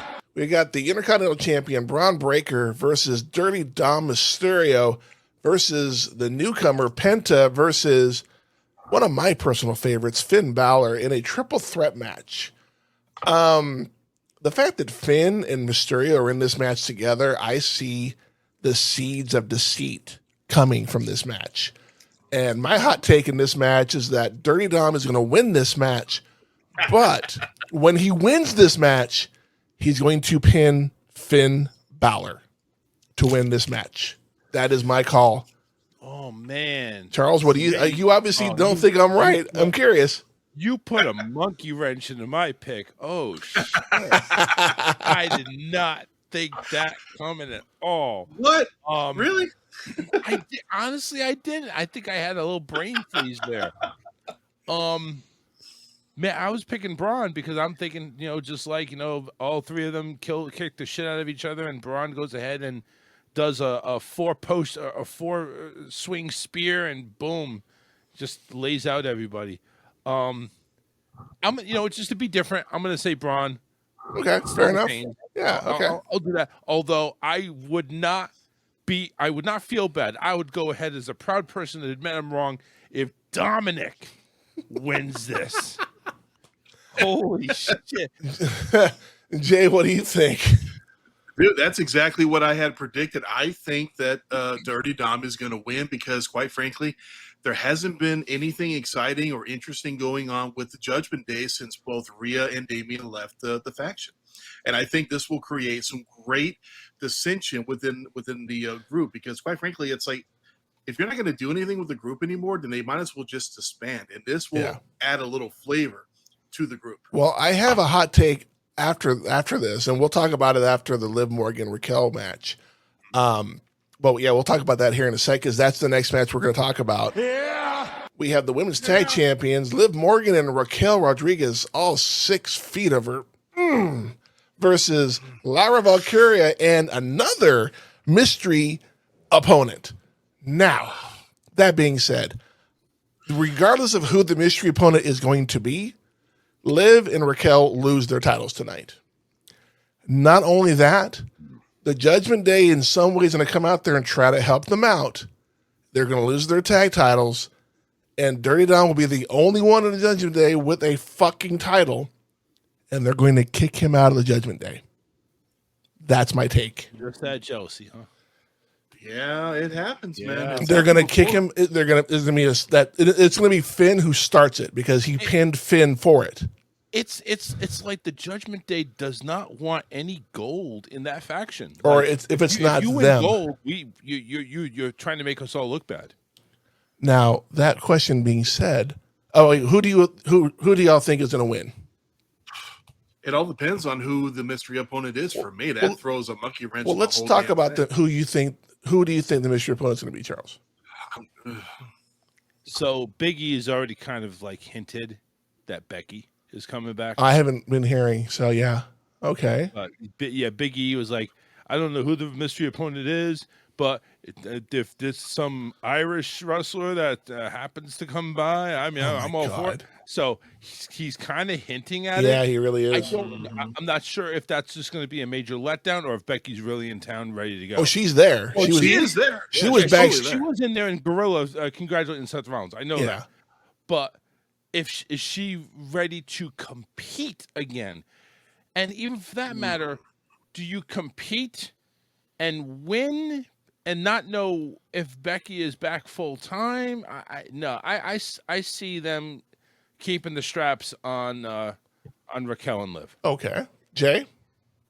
I do agree that as soon as I heard Becky Lynch was at the Hall of Fame ceremony, that I figured that she would be in WrestleMania in some capacity. However, he made an interesting point that if she has not been practicing up until now, there could be a lot of ring rust going on. So the only other person I could possibly see, and I think he brought it up yesterday, was what the hell's her name from NXT, the one that finished Roxanne Perez. I feel like she could be the next runner-up because she is the next one that's going to be coming up from NXT after WrestleMania is over. I pretty much guarantee that. She's already made an impact on the main roster. So that's a possibility as far what? And she was backstage at SmackDown. Right. See? So as far as who's going to win. Well, she's on SmackDown, so she kind of has to be there. But I'm sorry, my mystery opponent, it's Becky. It makes sense. Lyra Valkyria and Becky are both Irish. Becky has been kind of mentoring her for the past year. It's going to be Becky and Lyra, and Becky will become I think a 3-time or a 2 or 3-time tag champion and wrestle the full schedule because her and Seth own a gym. They have a ring. She is ring ready. I don't give a fuck what anybody says. She is ring ready to go. I did not know that. Yeah. Oh, we're not saying she's not ring ready, but here's the thing. If you go ahead and inherit these championship titles, you're on full blast. You are on of course. Schedule. And she's never not wrestled a full schedule unless she had to do something else, and then she had no title going into it. She's always wrestled the full schedule and put the title on the line every chance she got. But, who are you going ahead and actually battling in your home ring? Huh? Who do you battling? You're not battling Lyra. You're not battling Liv. You're not battling Nia Jax. You're going to go up against competition now that have been doing this for week in, week out, week in, week out. I don't care how prepared you are in the ring. I'm not saying that you can't do your spots. I can't say you're not going to do your moves, but you are going to go ahead up against people that are ready to go, that have been doing this in the ring every week. Yeah. Oh, I agree with that 100%. Even if Becky comes back, but you can't put the titles on them yet. But who's to say that she's not wrestling or working out with other talent that's going out there because they live in LA? I mean, I get it. Who's to say they're not working out with local talent, or even talent from WWE that's going out there? I think the Bellas live in LA. So even though I can't stand the fucking Bellas, but at least she's getting something from somebody. Yeah, really, I don't like them. But it's going to be interesting to see who the mystery opponent is or the mystery attacking who that's going to be. And I honestly think because this is the mystery opponent and it's not Bayley, I don't see putting the titles on them. I think for my thing to work, they have to lose. And it could be the Judgment Day screws them out of the title, which would make more sense too. Yeah, I expect there will be some form of interference here from the Judgment Day. You do realize we sucked last night with interference predictions. You know what? We did, but you know what? It happens. Triple H listened to the podcast, even though I hadn't put it out there yet, and said, man, fuck that Zodiac guy. Interference calls are out. We're going straight on.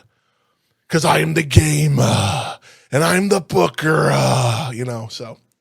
Yeah, whatever. Either way, we go on to the main event of the night. Yeah. the American Nightmare, Cody Rhodes versus the greatest of all time, John Cena. Oh my God. This match has had the most buildup of any match that I've seen in a long time. Last year had the hype, I but think the only one that would be close would have been the Rock Cena when they built it up for 365 days. yeah, Oh, but give me a break with that shit. that was so horrible. I'm Yeah, it sorry. was. But see, this match has something that we thought we would never get. Heel John Cena. And both these men have been cooking each other on the mic for the past month, 2 months. And one thing up until SmackDown on Friday, my pick was going to be Cody Rhodes to win this match, and John's not going to win the match. However, both You know what? I'll be right back because Dad's not paying attention to the front door. Okay. Who is it? I fucking lost my train of thought. John Cena has not gotten the upper hand on Cody, not one time. Mm-hmm. Cody has put him in 2 of the crossroads in the past month, and Cena has had no offense, just gotten cooked on the microphone by Cody. So like I said, up until Friday night, I'm like, oh, it's going to be Cody. And then I saw that crossroads at the end of the show, and I went, it's going to be fucking John. John is going to win, and that's it. Number 17, we're good to go. Charles, what do you think? Yeah, Cena wins. Cena wins, and then, and there's nothing more you can say about that. It's really just a fact of he clearly stated, because Cody mentioned it. You can't wrestle. Cena basically said, I don't have to wrestle you. Yeah, I don't have to wrestle to win you versus you. That's true. But then again, at the same point in time, goes to the FU, AA, whatever the fuck you want to call it, and Cody again counters it again for the second straight week. Yeah, with the Cody second time. Yeah, but yeah, you're right. Cena has not had the upper hand in any of these not one time promos physically. I think he's done some good cooking, but Cody's also come back, and I think he's been equal to the task. See, but he's been cooking, but the real mastermind that's been cooking has been The Rock, because I can smell what The Rock is cooking.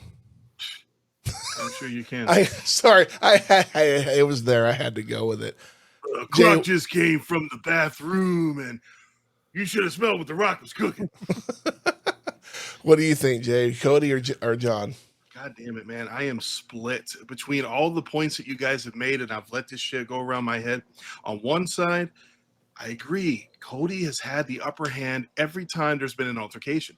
That makes me worried that Cena is going to win and hold the belt for as long as he's going to hold it throughout the year. On the other hand, you made an interesting point that, you know what? It's more fun if Cena doesn't win and has to come up with drastic ways of winning the title, because we all know there's 2 other possibilities. There's the King of the Ring, which I don't think is a good idea, because the King of the Ring is more like a stepping stone for new talent to kind of display their talents and eventually become a title holder down the road. Oh, you mean like the Royal Rumble when Charlotte shouldn't have won it? Wasted a fucking shot. She's already she's exactly my point. Exactly. They shouldn't go that route. Agreed. The only other possibility would be the Money in the Bank, and I think that would be the best way to go, because he could take that title from Cody at any moment, which makes it more interesting. And you know what? I didn't think about this. He could cash in at the very end of the year and then walk out with the title. I didn't think about that till just now. Oh my God. I don't know. Oh no, I didn't think about that. He could do it at any point. So, and that makes it more interesting. I have a feeling that The Rock is going to be here, because The Rock won't be there. They're just saying that because they know us as fans are like, was The Rock going to be there? Yeah. The Rock is going to fucking be there. Why wouldn't he be there? Yeah, exactly. Yeah, well, you know who else is there? Stone Cold. Ooh, wouldn't that be interesting if The Rock got involved and Stone Cold had to come out and get involved to kind of counter that? That would be awesome. Let's be fair here. That would be sweet. Before we finish up, I know Jay knows this. They make that Stone Cold. What's that Stone Cold beer called again? I forget what it's called, but I know what you're talking about. The Smoking Skull beer or whatever. Yeah. Broken Skull. Yeah. Broken Skull. There you go. You know, they only make them in cans, right? Of course. Yeah, because they can't make them in bottles because the neck kept breaking. You suck. God, you suck. I hate Stone Cold. Stone Cold. Stone Cold. He can go to hell. I hate Stone Cold. Yeah, well, he wrote me a letter. He hates you too. So I don't give a so fuck. One more thing I want to say before we end this is that one thing we forgot is that Braun Breaker and Jey Uso had their own little heads up there for a while when he won the IC belt. Who's to say if Braun Breaker loses this match, tries to go to Jey to get that heavyweight title? Ooh. I think Braun will be the first person he goes up against if Braun loses the title. That would be interesting. That's number one. So, wow. Our picks are not really all over the place, but we definitely have some very obscure ideas of what this night is going to hold. And I can say this, it better be better than last night, because last night, average. Well, since last night kind of set the tone for a couple of matches until it got better. Yeah, agreed. If they're going to start with that triple threat championship match, yeah, if that match delivers, then that gives me a little bit of hope. And that's I still think there's going to be a Bianca heel turn not long after that match is over. So I'm hoping for that. Her character's a bitch anyway, so it kind of fits. Oh, God. No, her character is a real bitch. Let's be fair here. No argument here. You can't say WrestleMania without EFT, and I'm great, and all this other crap. It's like, who cares? Shut up. They sound just like her. Yeah. Yeah, well, I can imitate people perfectly, just like other people in the other room. Hey, actually, hold on. I'm the EST of WWE, and you cannot do anything without Bianca Belair. Oh, my God. Sorry, that was my impression of Bianca. But we did get done before the show started, which was our goal. I thought we would ramble on for another half hour, but we did not, thankfully. Stick around, ladies and gentlemen. We will be back once the show is over with our reactions and an overall grade and rating of the entire show. So stick around. We'll be back momentarily. All right, everybody, welcome back to the reaction. Holy fuck. I can say night two was way better than night one. Do y'all agree with that? Oh, wholeheartedly. Yeah, definitely. We're going to jump right. I'm sorry, go ahead. 5-star matches almost across the board. Almost. Yeah. Almost. Yeah, there's a couple that were hit or miss, but they opened the match strong and they ended the night strong, at least in my opinion. But we're going to jump right into the matches. Yeah. We opened with the women's title shot with the Io Sky versus Rhea Ripley versus Bianca Belair. And this match was nothing short of just poetic, poetry on the mat. It was a fucking beautiful match. Everybody had their moments. Everybody had their spots. It looked like it could have gone either way throughout the entire match. Luckily, Io Sky was the one that came out on top. Charles, what did you think? It's just spot on. I mean, everybody had. I mean, it was just it was professionally done. It was really done. Great spots, great timing. Yeah, everything. It really was. I mean, Io, the way she won it, perfect timing, perfect adjustment. She took advantage of the situation, and boom, she is still your champion. Jay, what did you think? Oh, I completely agree 100%. That match was on. That definitely did a much, much better job of setting the tone for the night than the opening match from last night. No doubt about it. Oh, yeah. No argument here. That match was the chemistry between these three women. I did think that this match was kind of forced there at the beginning. But as we got into it, it was like, okay, this is actually not that bad of a match. And it got better and better as it went. Start with you, Jay. 1 through 4 stars. How many does he get? Oh, straight 4. One of the best matches of the entire, not just night 2, but of the whole 2-night show. If not one of the best, if not the best of the whole entire show. Charles? Yeah, definitely a strong 4. Yeah, I'm not even going to give it the air horn because, I'm tired of hearing it. But, yeah, I give it a 4. It was incredible. Just a great tone to set for the first match going forward. Moving on to the next match, which I believe was the Sin City street fight between Damian Priest and Drew McIntyre. This was a good match. I was hoping for a little bit more weapon usage in this one. I mean, we were taking bets on what weapons would come out, and none of the shit we said was coming out. We didn't see a fire hydrant. We didn't, or a fire extinguisher. We never saw a kendo stick. Saw plenty of tables, plenty of chairs. Charles, what did you think? I mean, yeah, like you said, the lack of weaponry was it stunk. But you know what? What they did bring out was used. Every table that they brought out, there was 3 of them, broke. Yep. Somebody went through them. As a matter of fact, Damien went through 2 at once. So that was kind of cool. Spots, again, spot on. Chair shots, everything just worked, and it was a bruising battle, and I loved every second of it. Jay? Not a bad hardcore match, but they could have brought a little bit more weaponry into it. Like somebody had mentioned, tags, that would have been fun. Kendo sticks would have been nice. Just a little bit more weapon usage, but otherwise, not a bad hardcore type match, in my opinion. Not too bad.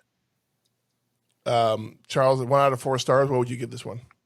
Give about 3.5. If you don't mind, though, real quick, Cody Rhodes is being interviewed. Oh, never mind. No, he just walked right to the bus. He just walked right by her. Yeah. Rhodes With we have Randy. not seen in a minute. Yeah, he doesn't look too happy. Yeah, we'll get to that here in a minute. So you said 3.5? I say 3.5 stars. Jay? 2.75. What the fuck? Why would you give it that? Okay, 3. Okay, that makes more sense. It could have been better, but it wasn't horrible. Yeah, it was fun for what it was. I'm gonna give it 3.5. Like, this is a great match. Like I said, I would have preferred there were more weapons used, but they used their own bodies as weapons, and these are 2 big dudes that they could be used as weapons themselves. So this definitely was. I would have preferred they went out in the crowd a little bit more, but it is what it is. That there are weapons. These are 2 big dudes. It is what it is, and so yeah. Moving on. Yeah. Shit, I forget which one was next. Was it Braun Breaker match? No, Dom. Yeah, the Mysterio Breaker. Okay. We had the IC title match: Braun Breaker versus Dominic Mysterio versus Penta versus Finn Balor. I'm going to say there for a minute, I thought my pick was in danger of not coming true because it looked like Braun was going to fucking retain that title. But when you got a big dude like Braun against 3 like cruiserweight level kind of guys, they're not quite heavyweights. They made this match entertaining and fun to watch. This match was just, from the word go, it was great up until the very end when, as I predicted, Dirty Dom not only won the belt, but he pinned fellow Judgment Day member Finn Balor to win said belt. And I know Finn did not look very happy about it. At least that's how I saw it. Jay, what did you think of it? Pretty solid match. Very fun, very fast paced. Cannot say I'm disappointed in any way, shape, or form that Dirty Dom won. That was, I think, the only way they could have really ended this match. It was pretty cool to see Dom win, and the crowd was totally behind. I was just about to say the crowd seemed like they were really into him getting that win. Charles, they really were. Charles, you want to add to that? No, it was a fun match to see. Everybody got their spots. Everybody had an offense in there. So you saw all the talent showcasing what they can do. I mean, Braun, he's just going to be crushing everybody. Penta was the high flyer. Dom actually and Finn also showed a little bit of flight on that one. Yeah. And again, everything was spot on.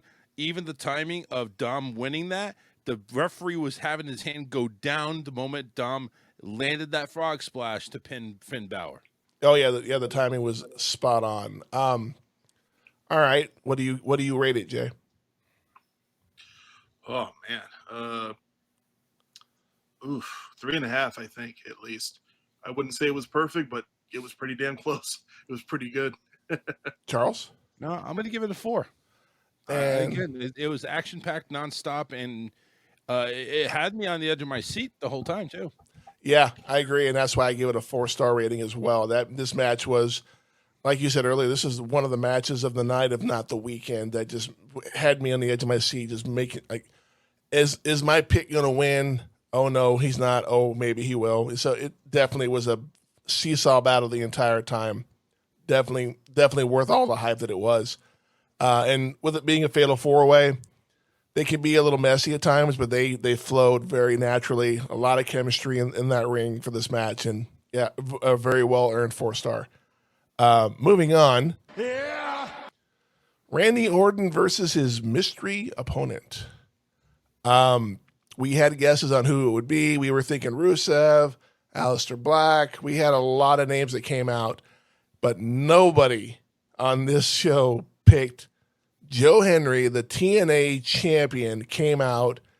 Granted, it was a 3.5-minute match, but it definitely put Joe Henry on a very big stage for it's not his first match in WWE, but definitely his first WrestleMania. So, Charles, what did you think about this?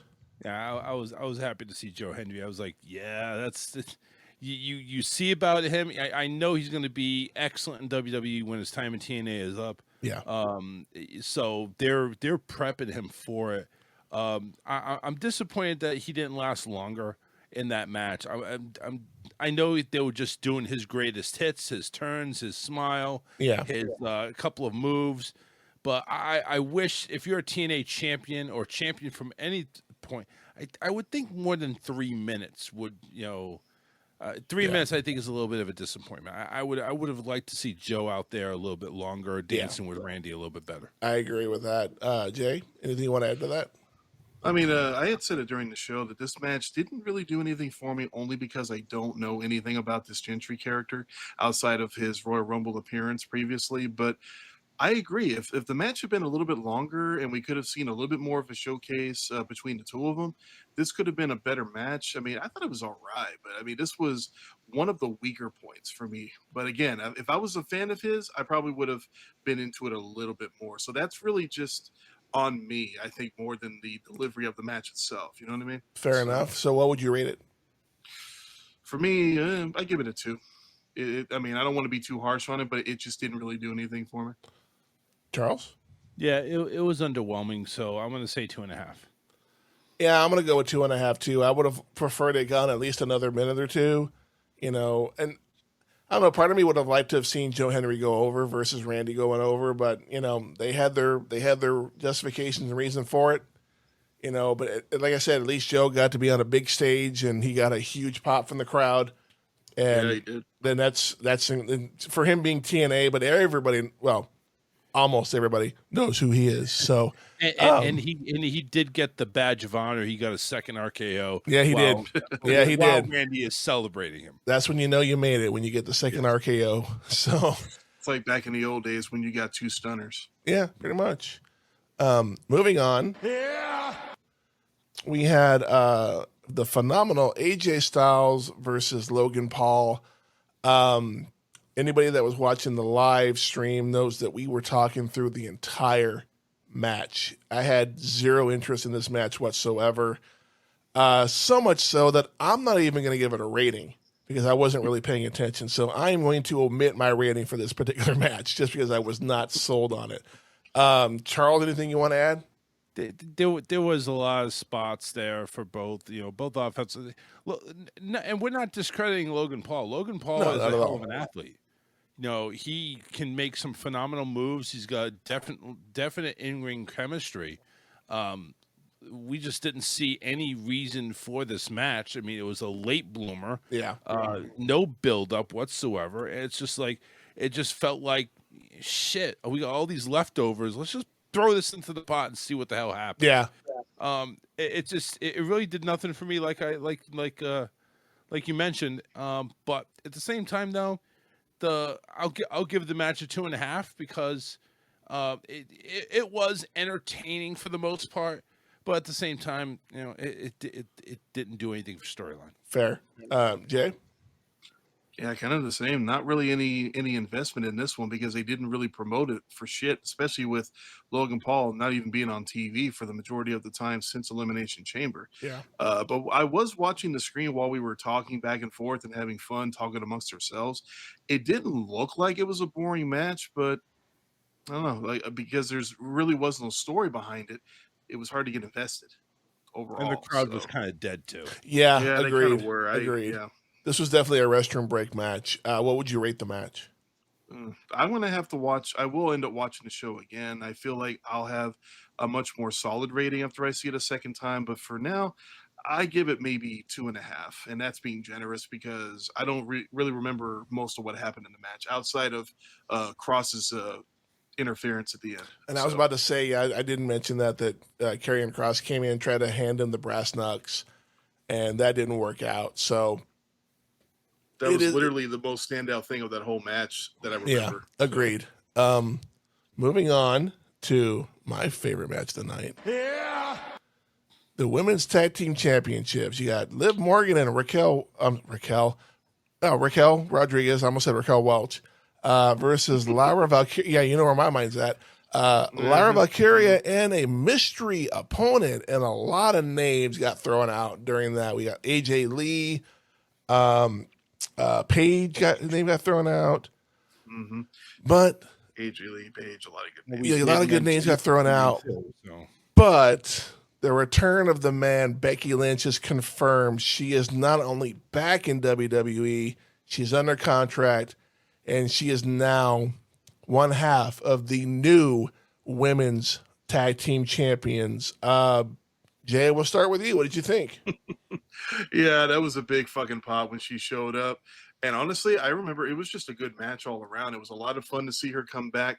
And can we all agree she didn't show any real ring rust at all? I have to agree with that. It felt like she just slipped right back into the ring like she had never been gone for the better part of a year we discussed. Yeah. So honestly, I thought it was a fun match all around. It was really good to see her come back, and her teaming with Valkyria, which, as you mentioned before, that she was being mentored by Becky there for a while. Yeah, you know damn well it was awesome for both of them to be working together, especially at WrestleMania. Agreed. And it being a tag title match. So. Agreed. Charles? Yeah, definitely a good match all around. Becky, no ring rust whatsoever. She did look a little bit, I wouldn't say out of shape, but I definitely didn't see her she didn't look as strong as she normally does. So, but with that being said, wrestling, you have other strengths that you use, and I think she actually picked up a spot that was botched. Yeah, I saw that. Not from her though, but she actually picked it up. So she actually pretty much led the whole way, and then having her and Liv go at it one more time, that made it all just the more sweeter for the victory. What would you rate the match? I'll go ahead and rate it a 3. Jay? I agree, solid 3. I don't think there was a whole lot they could have done to make it better, but I still say that triple threat match was just that much sweeter. I give it a 3.5, but then again, I'm a little biased because Becky's my favorite, and I don't think this match would have been that good if it hadn't been Becky. So just throwing that out there. Your reaction to Becky showing up says it all as far as that'll definitely be coming out here pretty soon. I'll put that out there on YouTube. But you want to see a grown man cry, definitely check out that video. It's coming out here soon. But our main event of the night, the American Nightmare, Cody Rhodes versus John Cena for the undisputed WWE Championship. This match was a little slow at the beginning. It slowly started to pick up. And we saw not one, but 2 ref bumps in this match. A little interference from Travis Scott, if you want to call it that. But at the end of the day, John Cena becomes the 17-time World Heavyweight Champion and sets the record, beating Ric Flair at number 16, which he was tied for previously. Charles, your thoughts? Well, John Cena is definitely a favorite of mine, and not because he was in West Newbury, Massachusetts, and I was growing up there in Rhode Island, so definitely my neighbor almost. Yeah. But I always looked up to him as a WWE superstar, champion, wrestler, whatever you want to call it. And I am damn proud to see him, even in a heel turn, I'm damn proud to see him win number 17 and taking down Cody. Jay? Underwhelming. I don't care. It has nothing to do with Cena winning. I kind of had a feeling, we had said this earlier on in our predictions, I had a feeling that he could have potentially won tonight, but The match itself, I felt like it was slow. It was a little boring. It was a little draggy. And quite frankly, for me, after 41 WrestleManias, this one is not even going to crack the top 20 for me. I feel like it just did not deliver as far as like thrills and just excitement and whatnot. It just didn't do anything for me personally. So what would you rate the match then? I give it a 1.5. Damn. That's being generous. I feel like it could have been more exciting. That's my problem with it. It just was not exciting. They did that typical stare down thing at the beginning. I think that's boring. They didn't do a whole lot of wrestling moves throughout most of the match. It was mostly like punching and shit like that. And that shit bores the crap out of me. And that's just me. I'm more of a match specialist fan than I am an entertainment type of fan. And yeah, for me, the match suffered because of it. So, Charles, but hopefully things will get more interesting as time goes on with his title reign. Charles, I'm going to give it a 3.5, and here's why. Oh, wow! So the reason I'm going to give it a 3.5 is because we both know the two in-ring styles of these guys, and neither one of them are high flyers. Yeah, neither one of them are going to go ahead and give you some excitement like the cruiserweights will, and some of the lighter ones. These are ground and pound. And to understand the main event of how most WrestleMania main events, I'm not saying all, but most WrestleMania main events are going to feed off the crowd reaction in the beginning. Then you have some, tie-ups and stuff like that, and pushing and shoving, arm drags and stuff like that. So this basically led up to what most WrestleMania main events do. Yeah. And unless you are a high flyer or a Penta or a Jey Uso or anything like that, and you have that killer instinct where you're going to be fast on the ropes and everything like that, I can see how this would be a boring match. But this is the ring style of both Cody and Cena. Yep. And so I think they delivered on everything that they set out to do with the interference. The only thing, the interference of Travis Scott was not very overwhelming. It wasn't very satisfactory. I think that was a little bit of a dull point, and I think that's pretty much the reason why it doesn't get a 4. But 3.5, I think it delivered everything. It delivered the shock value. It delivered the storyline value, the writing of the lines, everything. With the exception of The Rock not being there and Travis Scott being fucking Travis Scott. I got you.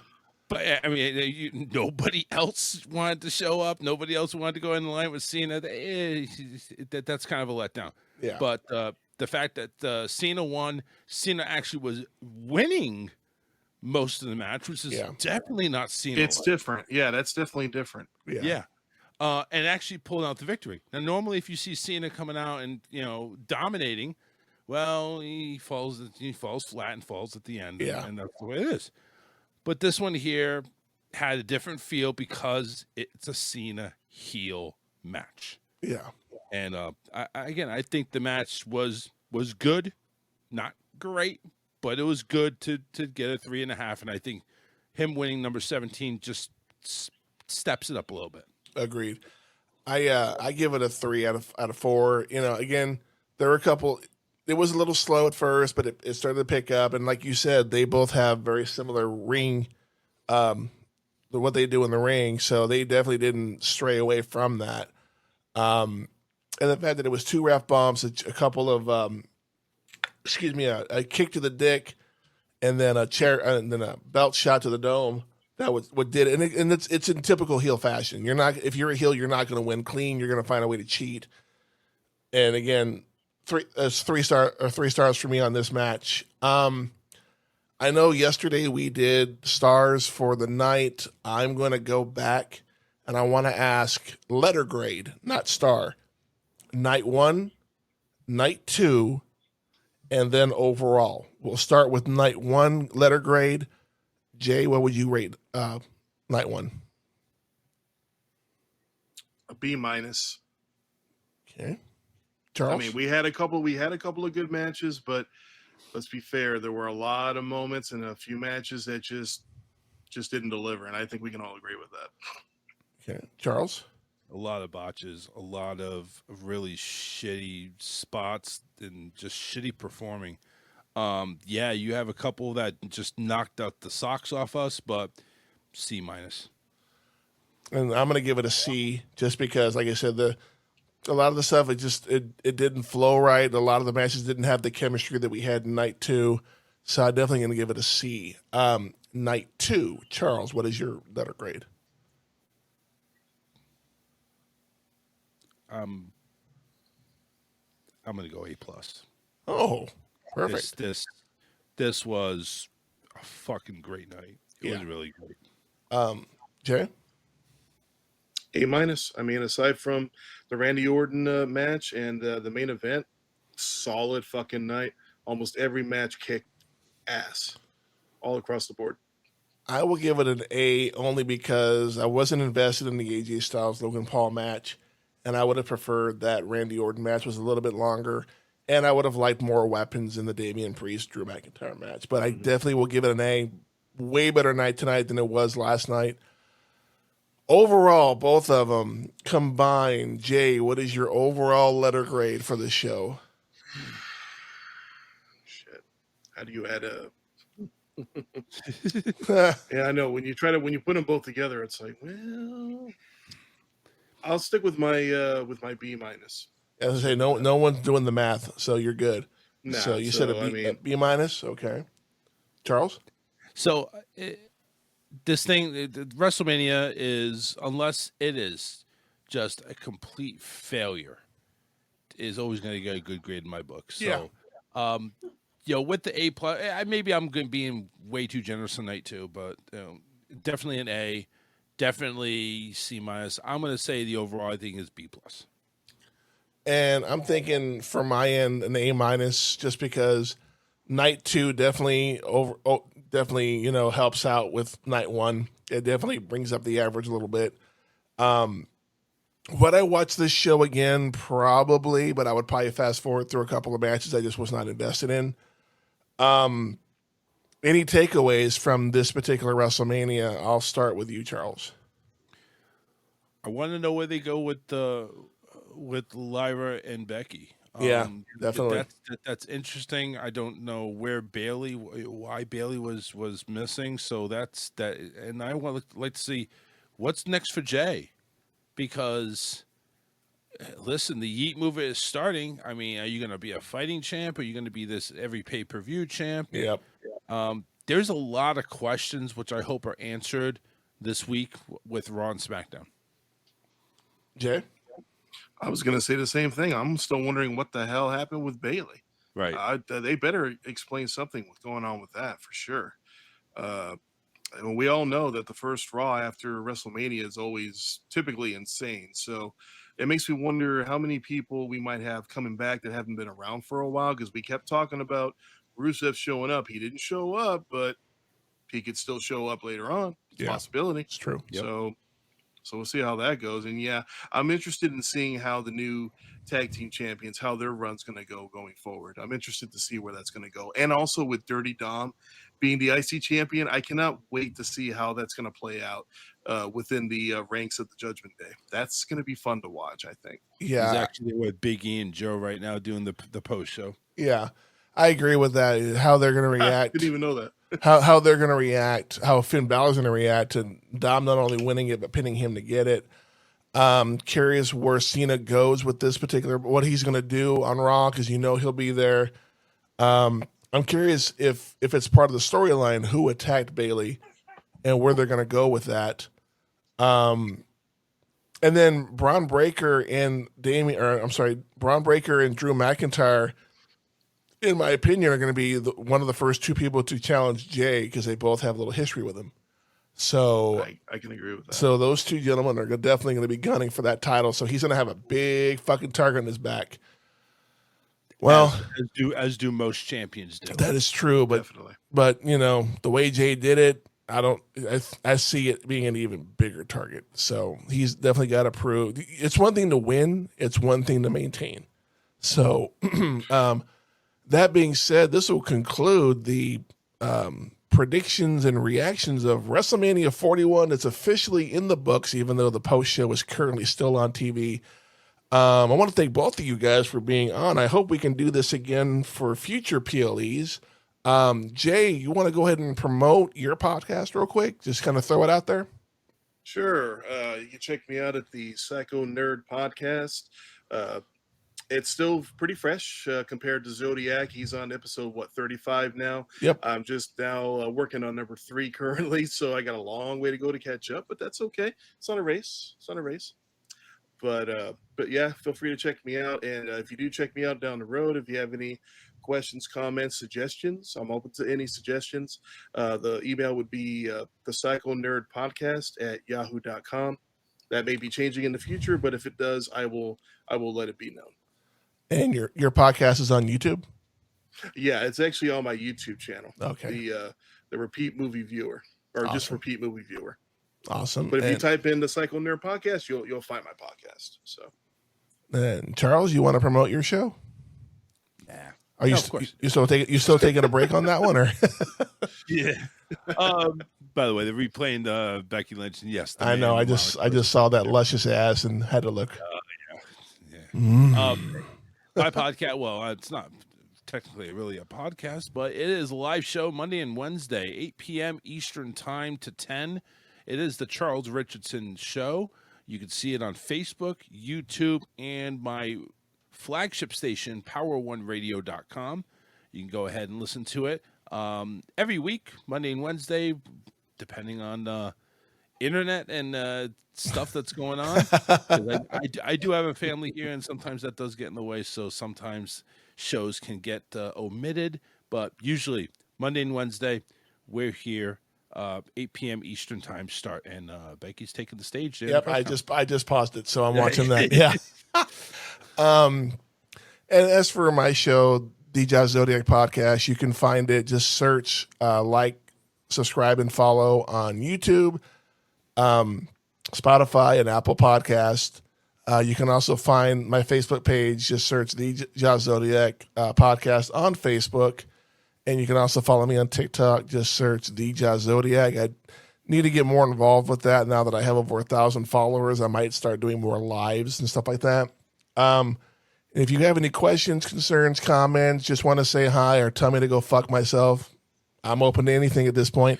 You can. I'll tell you to go fuck yourself right now if you want. Nobody asked you. Shut up. I'm just saying. You had your turn. When my hand goes up, your mouth goes shut. Hey, quit holding my booze over there. You can't have my booze. You can email me at thejazzzodiacpodcast@gmail.com. I will read your emails on the show. Again, this was a long weekend. I did absolutely nothing but watch WrestleMania all weekend, but it was definitely a blast. It was fun. The only thing missing was the queso that I like to make. That was the only thing missing, man. was that. But you know what? That. That's okay, because maybe next time. But Hopefully. that being said, for Charles, for the Psycho Nerd Podcast, and for myself, I want to say thank you for joining us on this adventure. We appreciate you being here. And until next time, on your left. It's the Josh Zodiac Podcast. The champ!